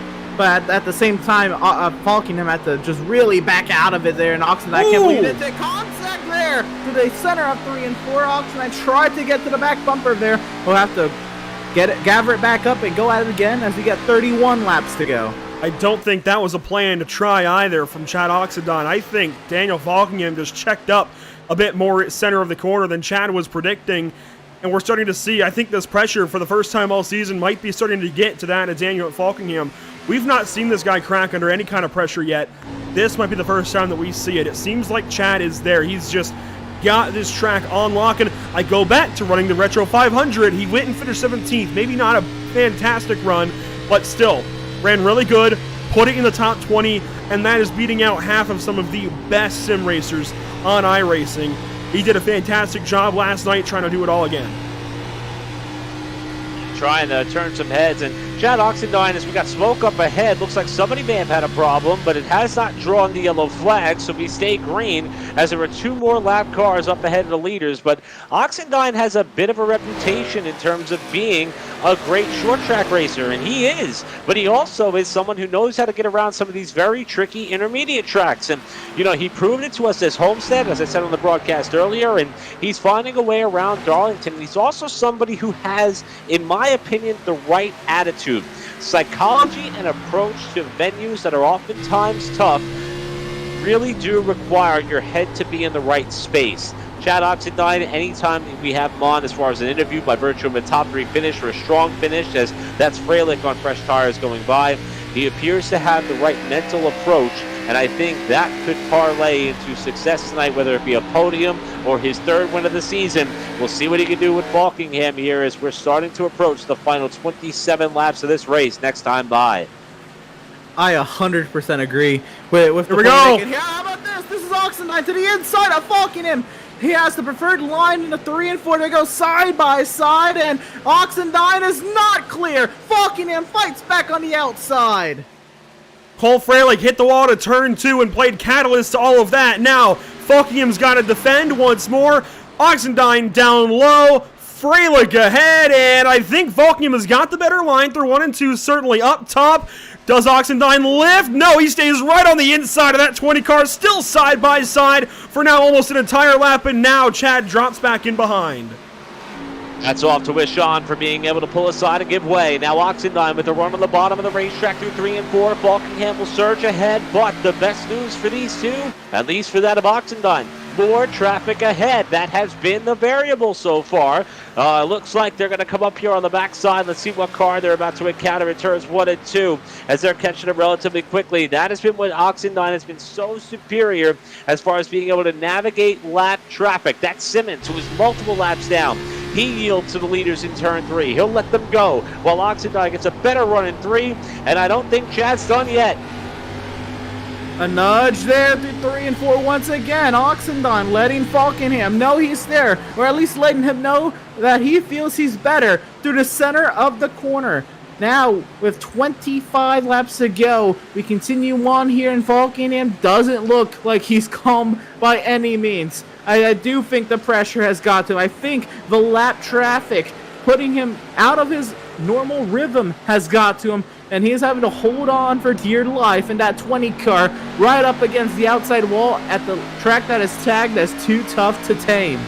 Worth mentioning, John Berry back into the top 5. The next lead lap car that is set to go a lap down will be Ariati, as it looks like John Berry for a moment may be battling, I think, side by side with Freddie De La Rosa. Let's take a look at that, as here we go. The Cale Yarbrough throwback is looking to get around that 33 car Red Bull Ford Mustang of Freddie De La Rosa. These are the next 3 cars that the leaders will catch. Granted, it will be in some time. They're only 13 seconds behind the leaders. It's not even a half a lap. Now, as far as other cars, lap down cars, I'm sure the leaders will be into some of those here much sooner. But Ariati, can he get back into the top 5? Maybe. He's looking to the inside of John Berry for a moment. Can't do anything there. It's a great battle that we got here with 3 cars kind of knotted together, and they too are navigating their way around some lap traffic of their own as they come into turn number 1. De La Rosa is going to be the first potentially to encounter the next car in line who tags the wall. That's Sheldon Lockie, who got into the wall in the middle of 1 and 2, and that's going to check up De La Rosa. So, we got a car spinning behind him. That's Simmons way sideways. It looks as though he caught it in time before pounding the wall. Simmons is going to keep it straight. Ariati to the apron while John Berry looks inside on De La Rosa for 4th. Great catch from Simmons to keep this race under green. John Berry now looks to power away with that newfound spot. I'm sorry, he's still behind Freddie De La Rosa. I was looking at a lap car that looks similar, I guess. Freddie De La Rosa right up there against the outside wall. Berry looked like he was stronger through the center of 1, but couldn't get there. Couldn't find any way around that 33 car. John Berry has won here before. Surprisingly, A win that is not on Freddie D's resume in NORC is here at Darlington. I mentioned a few times he has been fast here before, but has never captured a checkered flag. Maybe that is helping John Barry, as John is going to go right down to the inside of Freddie D, take that spot away, move Revin up into the 4th position. Maybe not. Maybe not. Freddie fights back, and ooh, that was close. That was almost some contact in 1 and 2. If there's going to be a corner that you make contact with somebody, be it intentional or not, it's got to be turn 3 and 4. 1 and 2 here, way too steeply banked, way too fast. When you're considering all the elements that go into this sim and the potential of netcode and some quirky things possibly happening, I cannot believe that John Barry and Freddie De La Rosa did not just cause a second caution of the race with less than 20 laps to go right there in this hot and heavy fight for 4th. That was something that probably should have been a little bit more magnified, and they somehow kept it straight.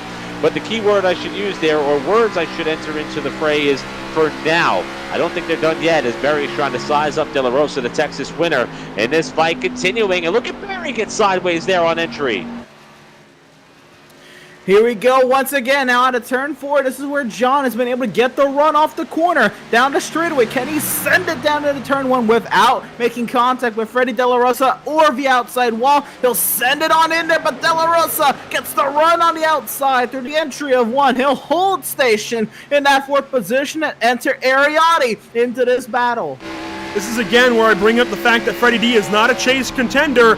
Now John Barry right back down to the bottom side, clips the apron to try and make this pass. He's almost got it, not quite clear. But yeah, John Barry's got to be getting frustrated under the helmet right there, Eric. Got to deal with a driver that is not in the chase. And again, Freddie D defends that position. And these guys are really backing themselves up. Since we started covering this battle, they've dropped over 2 seconds to the race leaders. They are losing time, and quickly. Agenda is one of the talking points we brought up coming into tonight's broadcast. Falkingham get another win. Oxendine try to get a victory. But for some of these competitors, including the likes of a John Barry, try to put yourself in the best position possible for the points. The drivers he's sandwiched between, like a De La Rosa, like an Ariotti, they don't care. They want just results, just victories, and potentially top 5s. Barry's going to try to send it in. Will we see a slide job by John Barry? He makes the pass. Wow, wow, wow, amazing race, but here comes De La Rosa right back to the quarter panel. He can't get there, now all over the rear end of John Barry. He peaks, but he doesn't send into turn 3, and I think John Barry now has a quick moment to breathe before he has to set his sights on. Here comes a lap vehicle of Cody Miller up the inside, but John Barry had to set that up for laps. He attempted laps on end into turn 1, into turn 3, couldn't make any of them work, and contact there, De La Rosa in the wall. Cody Miller just walled Freddie D, and Freddie's going to give it back to Ari a little bit, trying to get back to the bumper of the 23 car. Freddie is not too happy with that one, but who would be in that scenario? Cody Miller going to move on by. He continues on his way, but that is likely going to halt the progress for Freddie De La Rosa and likely drop him quite a ways through the running, well, I shouldn't say through the running order. He's still got seconds, lots of seconds back to Jared Wishon for 7th, but that's going to be a lot more difficult to fight back from for 5th. And it's created an interesting dynamic here with about 15 laps to go in this fight amongst the top 5, where it's going on all in excess of about 16 seconds behind the leaders, who all, by the way, are still separated by less than 0.3 of a second. So, but it's also showing us how close to disaster a number of these competitors are and how close we may be to a late race caution while we're watching Anthony Emery try to work his way through the lap car at David Shutt. Emery's in 3rd, 11 seconds off the leader. He's got a big run on Shutt here with Bobby Chaney up ahead, but Oxendine evidently has closed up on the back bumper of Falkingham for the lead as well. We may not be done settling this race here at Darlington just yet. Oxendine may be trying to save something for the latter portion. Aggressive, physically and emotionally exhausted drivers in Xfinity cars that are oh so tough to drive around a track that's even tougher to drive is a recipe for disaster on, this late into a run on tires. You got this gaggle of cars back here. That's Sean Williams clearing his way by Howie Briss. This is a battle that is the first car 2 laps down, but they continue on in their fight. That's for 11th on the racetrack. Sean Williams, a quiet day. Started off pretty poorly, but has since used attrition to move his way through the field. Look at that. As low as 22nd is now up into the 11th spot. And as you mentioned, Emerson, he's the first car 2 laps down. We're getting into that kind of stage of a Darlington race where it feels a bit like a multi-class race. You have the leaders, of course, that are quite quick, then a midfield that are a little ways off. Those are your lap down cars so far, and then everybody that's 2 laps down and further back that have just not been able to quite hang with the leaders, be it for whatever reason, and have really dropped off pace. Back up front, 11 laps to go. It's still Falkingham over Oxendine, but not by much. Now we're going to start to enter the realm where we see these drivers push harder than they may have all night. Push the envelope a little bit further than they have all night. And not have the level of grip that they've had pretty much all night.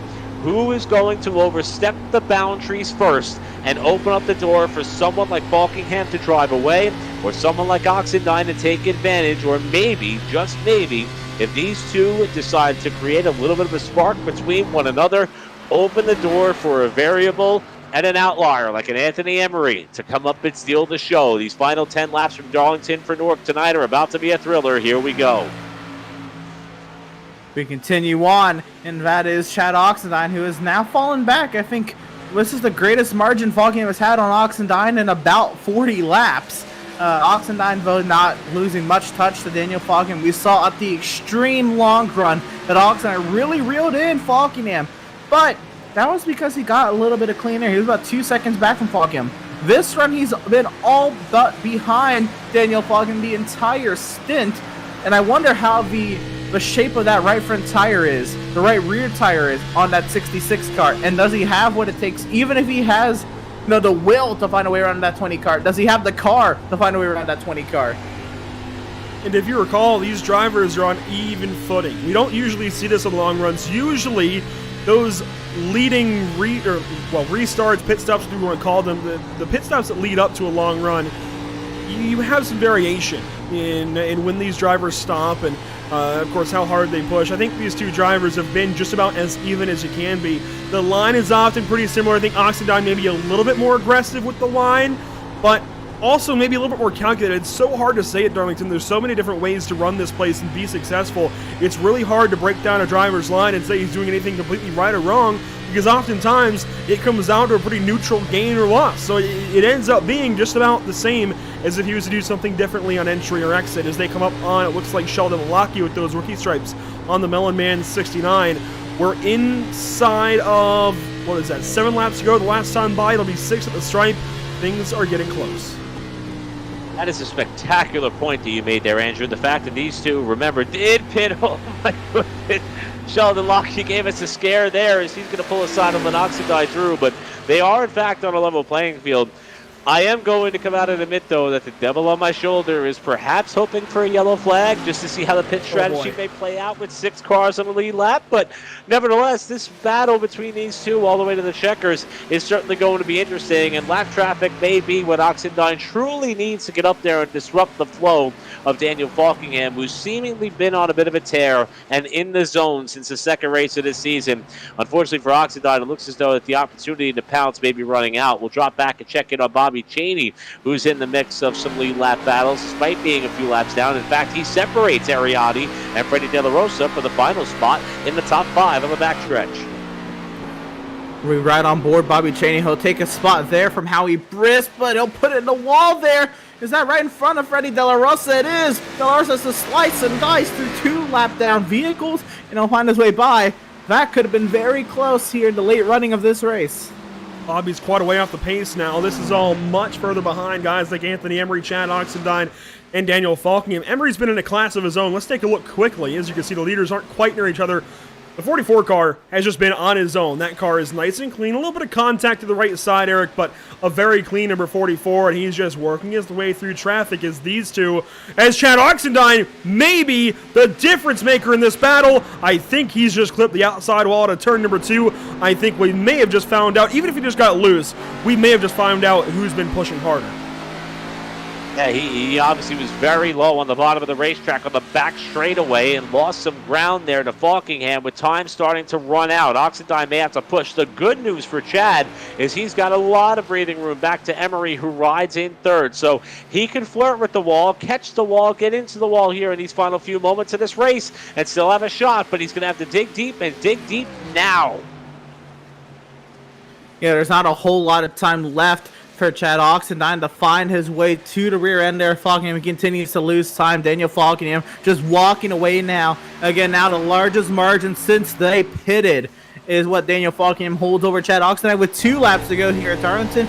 He has the lap vehicle, Patrick Colby, up ahead. And, well, that's about it. Patrick Colby looks like he's going to give way on the back straightaway as Falkingham has a lap and a half to go here from the track that is too tough to tame. Completing the going backstretch for the penultimate time through turns 3 and 4. You see the gap, bottom right of your screen. Daniel Falkingham is going to exit turn number 4 and take the Tucson Sound Art white flag. It's one final time around the Lady in Black. The Greg Sachs number 20 throwback used to have Hardee's on the hood on the side. Now it's got First Rate Bait and Lobster 207. Out of turn number 2, it's quite a gap further back. Is Chad Oxendine going to send it like Kyle Larson? He's way too far back, but we'll take a wide shot just in case. He tries it! Chad gets there! Oh, contact! My goodness! Falkingham going to accelerate from the scene first, but it's going to be Chad Oxendine maybe on the outside. No, I think he gives it up. I don't think he wanted to take it that way, but he got there. It worked. I can't believe what we just saw. We saw it on Sunday with Kyle Larson taking a similar shot at Denny Hamlin. Oxendine went for it, rightfully so. They saved it, and unfortunately for Anthony Emery, he was too far back to be a factor. And here comes Oxendine around Falkingham at the checkered flag. Wow, engine number 9 is Daniel Falkingham with his 9th win of the season, but this one did not come easy. That was nuts. Well, certainly unexpected finish from the gap that Oxendine was back. He was half a second back, and he got to Daniel Falkingham in the final corner with that 10, albeit going through a wall and on as close you can get to a video game. But Falkingham burns it down, deservingly so, and well contacted there in his celebration by another vehicle, but his 9th win on the season. Wow, for Daniel Falkingham, that's wild. That was incredible. Yes, we will go back and look at it, but first we got to give Daniel all of his glory here in this burnout. The most well-earned victory, potentially, of his NORC career. That was incredible. I was setting it up. I was wondering, are we going to see it, Eric? I don't know. I mean, he's a little ways back. Is he really going to try it? And then suddenly Chad Oxendine with the Kyle Larson send in turns 3 and 4. It's something that Carl Edwards first popularized way back in Atlanta back in the day, or Kansas, one of the two. I forget which one. I was much younger. I've slept since then. But we haven't seen a send like that since Sunday night when Kyle Larson tried it on Denny Hamlin, and now we've seen it again. Yeah, and I'll tell you what, it's something that I love because we've all done it as kids, right? I mean, you think back to when you were playing console games, and now we look here, the argument exists. Is this thing really similar to what happens in real life? I think that if we were to pair the footage that we have tonight to what happened on Sunday night, I think it answers your question. The only difference may be, I think Chad may have cut him a little bit of a break, and he actually got to the outside of Falkingham compared to what Larson did on Hamlin Sunday night. And this was a legitimate thing. I mean, if Larson doesn't do what he did on Sunday night, we think that this move is damn near impossible. No way anybody could ever pull that off. No way it would ever work. The law of physics would get in the way. Throw it all out the window. Larson proved it's possible. Oxendine not only proved that he can emulate it, he almost perfected it. And as they came to the line, we'll watch here. I think we'll know in a few when we talk to him, but I think he decided that what was right was what was right. But this is incredible. Yeah, absolutely. I think Chad, he just wanted to see if he can get to the outside of Falkingham, maybe have a drag race to the line. I'm certain he didn't want any contact with Daniel, and I think that's what prompted maybe not getting onto the throttle there after Falkingham had to catch the car on the bottom side of the racetrack. But still, an amazing job from Oxendine to try to get there. I mean, he did get there. Just the contact there, and Oxendine, I'm fairly certain the gentleman's move there to let Falkingham just take what was rightfully his at that point. Let's watch this one more time, and we're going to take a wider shot. Let's see if we can try and watch some of the gap and just how quickly this closes up. I'm going to be honest, this is more impressive than maybe anything I've ever seen on iRacing. The fact that he gets there, and of course, I don't think he was trying they're necessarily expecting to get there. He's going to send it on the top side just like Kyle Larson. He clearly was not expecting to get there. He does, though, and Falkingham, as Ed Kell points out in the chat, I think Falkingham was going to give him a lane, then realized that maybe it was for the win, moves up, and suddenly there's contact, but Chad did lift out of turn 4, did give it back to him, and make sure that Daniel still wins. And that's we talk about sports. Let's go back a little bit. This race at Darlington, the track too tough to tame, where the majority of the field has damage to the right side of their car, only saw one caution throughout the entire 147 laps. Then we get down to the end, and these two have it coming together. Oxendine was trying to perfect this move, and I'm excited to hear from him because I want to know if he in fact lifted, because when Falkingham got this thing straight, he burnt the back tires here, slid it sideways. I'm with you, Andrew. I'm thinking Chad's got this. He's got this. He's got this. And Falkingham's able to drive away.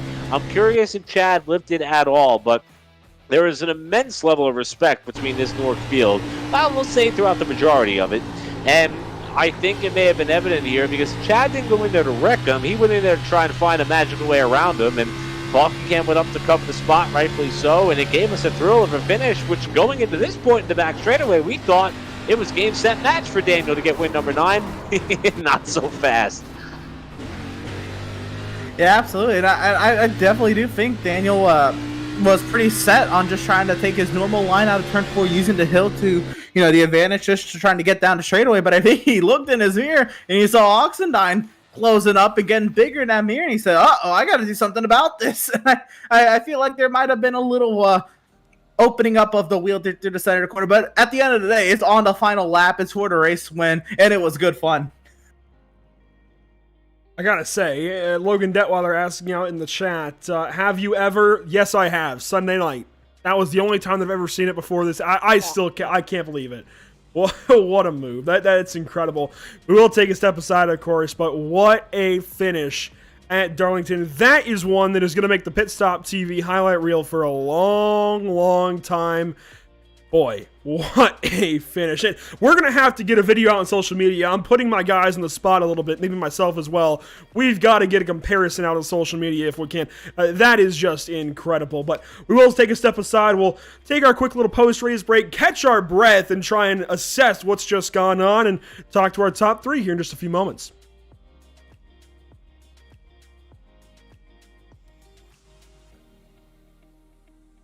Have you found yourself trying to hide your joy because you're unhappy with your teeth? Your smile is the first feature noticed in an interview, on a date, or in family photos. We want you to be able to shine bright as your best self, and our teeth whitening system is the perfect step toward restoring your confidence.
Sound Art introduces an entirely new way to listen to music in your home. By combining the best of 2 products, a revolutionary high-fidelity, low-profile Bluetooth wireless speaker with beautiful artwork. Select from a library of artwork or upload your own photos to personalize your experience. Sound Art ushers in an era of invisible, beautiful, and amazing sound throughout your home and redefines your entire entertainment system. The need to reclaim your floor space and rid your home of unsightly speaker boxes that need to be bolted to the wall is now a thing of the past. Our canvas is printed on high-quality permalite by Breathing Color. And select from our gallery or upload your own. Standard sizes include 16 by 20 and 18 by 24 canvas wrapped. Custom sizing is available, as well as surround sound options.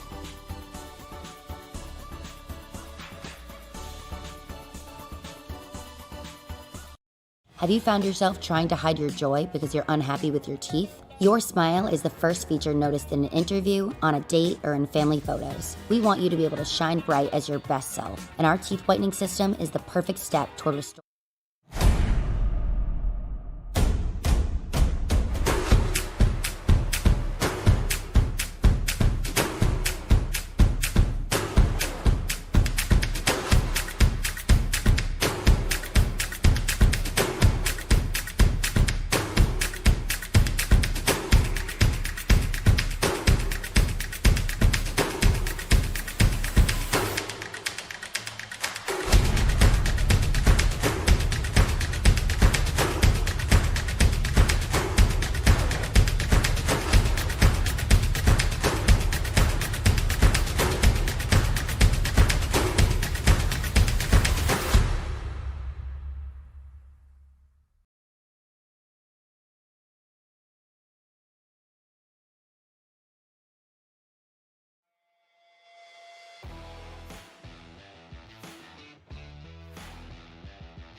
Welcome back to the virtual Darlington Raceway in the virtual Darlington, South Carolina, just outside of Florence. This little town sports NASCAR's greatest racetrack. I'm just going to go out and say it. NASCAR's greatest racetrack. What a show it put on this evening. What a finish it gave us. Boy, I cannot wait to hear from these drivers. Let's get right down to it. Of course, Daniel Falkingham, we're going to bring him in. And we do this, it seems like, every single week. We're talking to Daniel Falkingham. Buddy, wow. That's all I can say. That's my question to you is just wow. I made that a little bit more interesting than I needed it to be, considering I scraped the wall off turn 4 like probably halfway through the race, and that gave me damage, which made my car tighter throughout the run. And that's how Chad and them caught me. Like, Chad was just on my bumper, so all I did to try to do that last run with my damage, it made me so slow. I just had to try to outsave him, just save the right front a bit better. Thankfully, we did that coming down to the end of the race, and then Chad did the old Kyle Larson. And I was gonna be pretty pissed if I lost that race that way, so I just pretty much just stuffed him in the wall to make sure he didn't pass me. Or I try to run high, so try to cut him off, and then we just got together. And then I pretty much just floored it as best I could, and I tried to get back to the line first, and thankfully we did that. So I was gonna make sure I held on to that thing, and thankfully we did. Well, buddy, let's back up. Let's break up this run, this, I guess, day of racing into a couple of pieces. First, you got that early yellow, but you didn't even lose a single lap led in that exchange of pit stops. You didn't lose a lap led until the first round of pit stops when you came in and gave a couple of laps to Anthony Emery, and those were only 3. You led 144 of 147 laps. It's the best day that anybody's ever had at Darlington and gone on to win in the NORC iRacing Series, and you did it looking pretty good, too.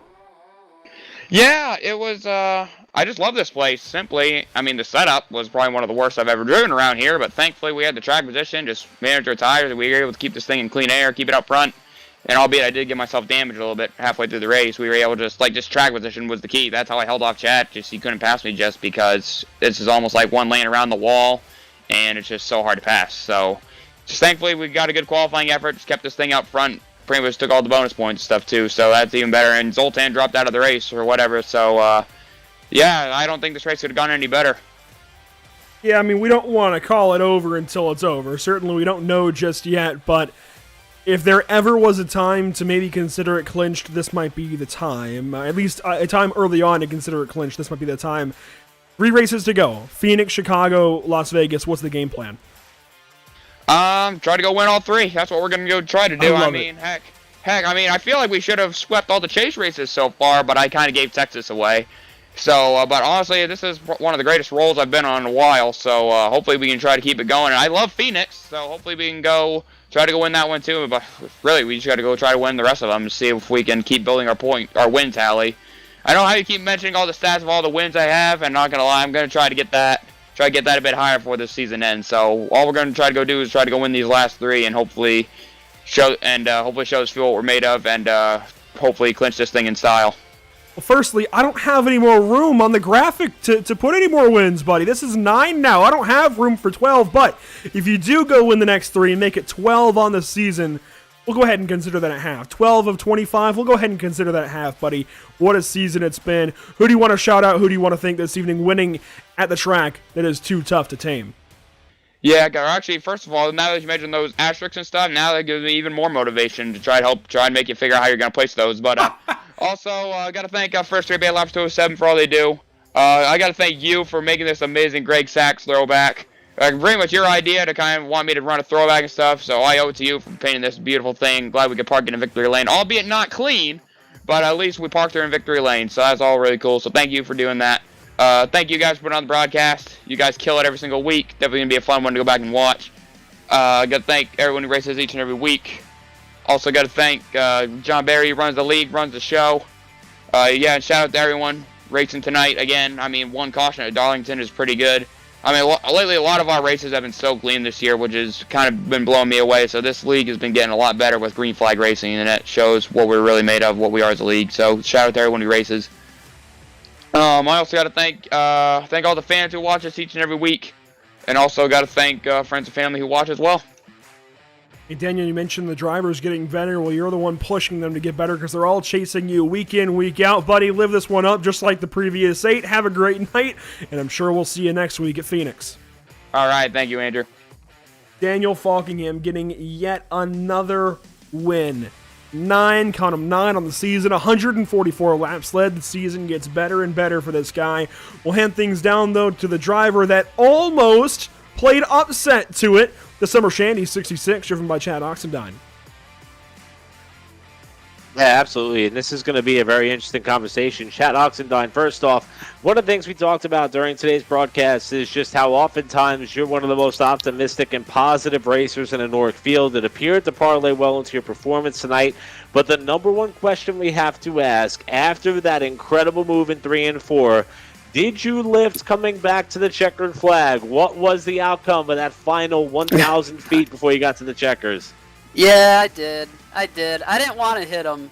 If he would have been under me and I could have got the outside without hitting him in the back, I would have stayed in it. But I got out of it. I didn't want to win it that way. I really hated to even do that. But it just kind of felt right with what we've seen at the real race on with Larson. And so I tried it, and I just, like I said, if I could have got to his outside, usually you kind of diamond that corner and bring it down to the dotted line, and it's like I got to him a little too soon. So, yeah, I let him have it there, but it was fun. It was a good race.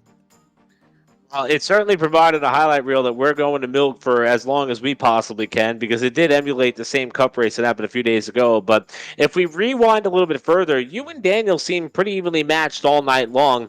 I have to think back to the pit stop. Was it your agenda all throughout in order to try to stay on the same strategy as Daniel? Or looking back, do you wish that maybe you came in a lap earlier or maybe even a lap later if possible? Yeah, so I was kind of indecisive. I wanted to pit at lap 90, 89 or 90 I had in my head, and then I was saying to myself, well, I think I'm as good or better or equal to him tonight, so I didn't want to have like 3 or 4 laps older tires than him, and I knew it would be hard to pass. If I would have known what lap he was coming, I would have went 1 lap sooner, but I just didn't know. So I'm like, you know what, we're going to ride it out and be on equal footing and try to beat him heads up, and just came up a little bit short. Gave it all I had, though. It was, man, close. We talked about before your reputation as a great short track racer. You're starting to prove to be pretty darn good at some of these abrasive intermediates as well. I know the schedule kind of has tracks like Chicagoland, Phoenix, Las Vegas. What is your agenda for the remainder of the season? I know Daniel may have this thing sewed up for the most part. We haven't finished crunching the numbers on our end, but what is Chad Oxendine's main goal in the final 3 races or so? Is it to potentially get up to P2 in points, if at all possible, or is it to try to win out the remaining 3 races? Yeah, I just want to get in victory lane again. I thought last week would be a good chance. It just never panned out. I knew tonight I'd be really good, and I thought I had it there for a minute. So I just want to win again. I love Daniel. I got a lot of respect for him. He is fast, really fast. But I want to beat him. He's been winning everything out here in this NORC season. It's been his season, and I just want to win one before we're done here. So we're gonna give him hell here the last 3 or 4 races, whatever we got left. Well, I told you before that you got one of the best looking cars in the field. That's because I'm absolutely biased towards it. But as the summer months wind down, I do want to give you an opportunity, though. You've been putting together some solid efforts all throughout the 2021 calendar. Once again, who do you have to thank for making nights like tonight possible? Yeah, thank you guys for putting on the broadcast. They're always fun to go back and look at. I know my family and friends that watch every week enjoy the broadcast as well. So shout out to you guys. Makes it more fun for us too to drive, and always enjoyed getting interviewed by you guys. Thank you to all my friends and family watching tonight, as always. And Line and Kugel, yeah, go get you a cold one here before the fall time, and while it's still hot out. And thank you for everyone that tunes in and watches the races. All right, so I've added that to my to-do list before the night is over, and I appreciate the advice. Chad Oxendine, as always, we appreciate the time, my friend. Thanks for putting on a show there at the end. We appreciate the highlight footage for sure, and hopefully we'll be talking to you at Victory Lane in these final 3 races or so. Yeah, for sure. Thank you, guys. Oh, and thank you to Revan, too, for putting on the league. Can't leave him out. But, yeah, you guys have a good week. Hopefully we'll talk to you from the #1 spot next week. Thanks a lot, Chad Oxendine. We'll let go of those sentiments to Revan as well. If it wasn't for him, we wouldn't be here. Chad Oxendine, our runner-up tonight, in what was a thriller in the final corners at Darlington Raceway. In a race that only saw 1 yellow flag, Oxendine comes home just 1 spot short, but boy, did Chad give it a run there, coming to the checkered flag. We're going to toss it now over to Emerson Arden, who was standing by with Anthony Emery, who I'm sure was hoping that those two ended up a little bit more sideways in those final few moments. We have to ask Anthony.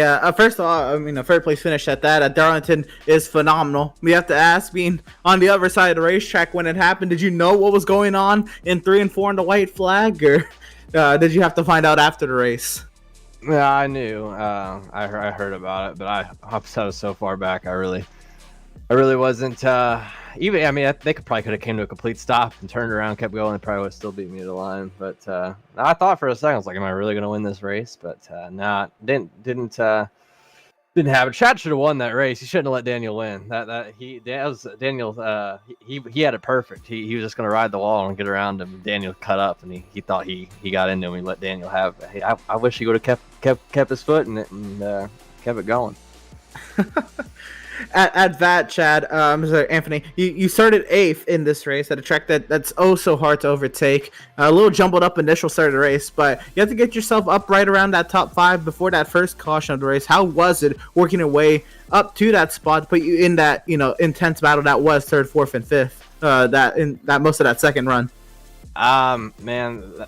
I don't usually complain. I was telling them a couple seconds ago, Daniel and Chad, I was like, I usually don't complain about the setup because I mean everybody has the same thing, and you kind of have to work with what you got. But that was the problem. That was one of the worst. I'm trying to think of some other time. There might be another time that was worse than that, but that was one of the worst setups I've ever driven. I couldn't do anything I wanted to, and even though I got 3rd, I mean I felt it was miserable to drive. I hated it, but once I got up there and I guess I drove up to 3rd or whatever. It was kind of just pretty lonely. It was, people made some mistakes early, driving too hard, hitting the wall and stuff. I kind of drove around. Once I got into 3rd, I sat behind Chad for a little while, and then once the car got really tight, I couldn't do anything with it, and I just rode home all by myself. So, for 3rd. I don't think I've ever been more disappointed. It's not a fun race to me. Well, I have to ask then, did your P4 and that Retro 500 play anything into maybe having that, that track time and being a little bit more prepared coming into today's race? They drive quite different. I feel like it's actually crazy. The 1987 car, which has like 0 downforce on it, it's ancient. That setup turned a lot better than this one. So that's, yeah, no, and that was in the daytime for the most part. And that's just such a unique car. No, I wouldn't say so, really. This is such a specific. Every car here drives so different. I mean, I wouldn't say it really gave me a big edge on anybody. BFIX, even running this car last week in official racing on here in the daytime, it's not even similar. What the setup wasn't even the same. So, yeah, no, I wouldn't say it helped me too much. All right, well, Anthony, next up is Phoenix. How do you feel about tackling that flat 1 mile jewel in the desert? I don't know if I'll be there for that one. I do like Phoenix. So we'll see what happens. But Phoenix is always a fun one. Hopefully, Chad can go in there and beat Daniel and stop letting this kid win every race in the series. But yeah. At that, I have to say congratulations on your podium finish, your third place finish, even though you're not super stoked about it, but we'll give you the floor here to shout out whoever you're going to shout out. Thank you, whoever you're going to thank for getting it done tonight here at Darlington. Yeah, thanks to everybody watching out there. I don't know how many people watch, but thanks to all them. Thanks to everybody here at NORC, John Barry putting on the league, and thanks to you guys for broadcasting. Absolutely. Anthony Emery, a third place driver tonight, the only other driver in the field to lead any laps. That wasn't Daniel Falkham today, and he led 3 of the 147. Falkham led the other 144. Anthony Emery, congratulations on the podium finish. The laps led tonight, and a great run from 8th up to 3rd. Yeah, thanks, guys. Third place finisher, Anthony Emery. Andrew, again, wild race. Emery, though, just a very quiet day. Yeah, it was a quiet day for sure. Drove up through most of the pack and got up into that third place position, as did a few other drivers. Let's check out the full results this evening from Darlington. Still unofficial. Doubt much will change, but still unofficial. We'll add that note as Daniel Falkingham takes victory over Chad Oxendine with 144 laps led to boot. Anthony Emery, already talked to him, finishing 3rd place. John Barry muscles up into 4th over Ariati and Freddie De La Rosa in that battle. Then almost a lap behind them, Jared Wishon comes home 7th, Tom Mercier 8th, David Shutt 9th. Those guys all 1 lap down. Sheldon Lockey 10th, 2 laps down. As we get to the second page of our results with some drivers who had some misfortune, Sean Williams, who had one of my favorite throwbacks of the night with that Terry Labonte design, the 89, was 11th. TCB, 2 laps down. We didn't talk about him all that much. Was up in the top 10 at one point in this race, finishes 12th. Bobby Chaney, 13th, and I always love to look at that car. Reminds me of Jimmy Spencer's ride in the late 90s. Howie Briss was one of the first cars we saw get into the wall. He was the first car 3 laps down at 14th, while Cody Miller was 15th. Patrick Colby had a quiet night. We didn't talk about him all that much, but he had a solid run, finishing in the 16th spot, albeit 4 laps off the pace. And Cole Freilich, who was involved in one of the only caution, in fact, the only caution of the night, was 17th. Zach Lindgren, you want to give a sportsmanship award to somebody, that's the guy to give it to. Started this race about 3 or 4 laps down off the jump, stayed in it, finished 18th.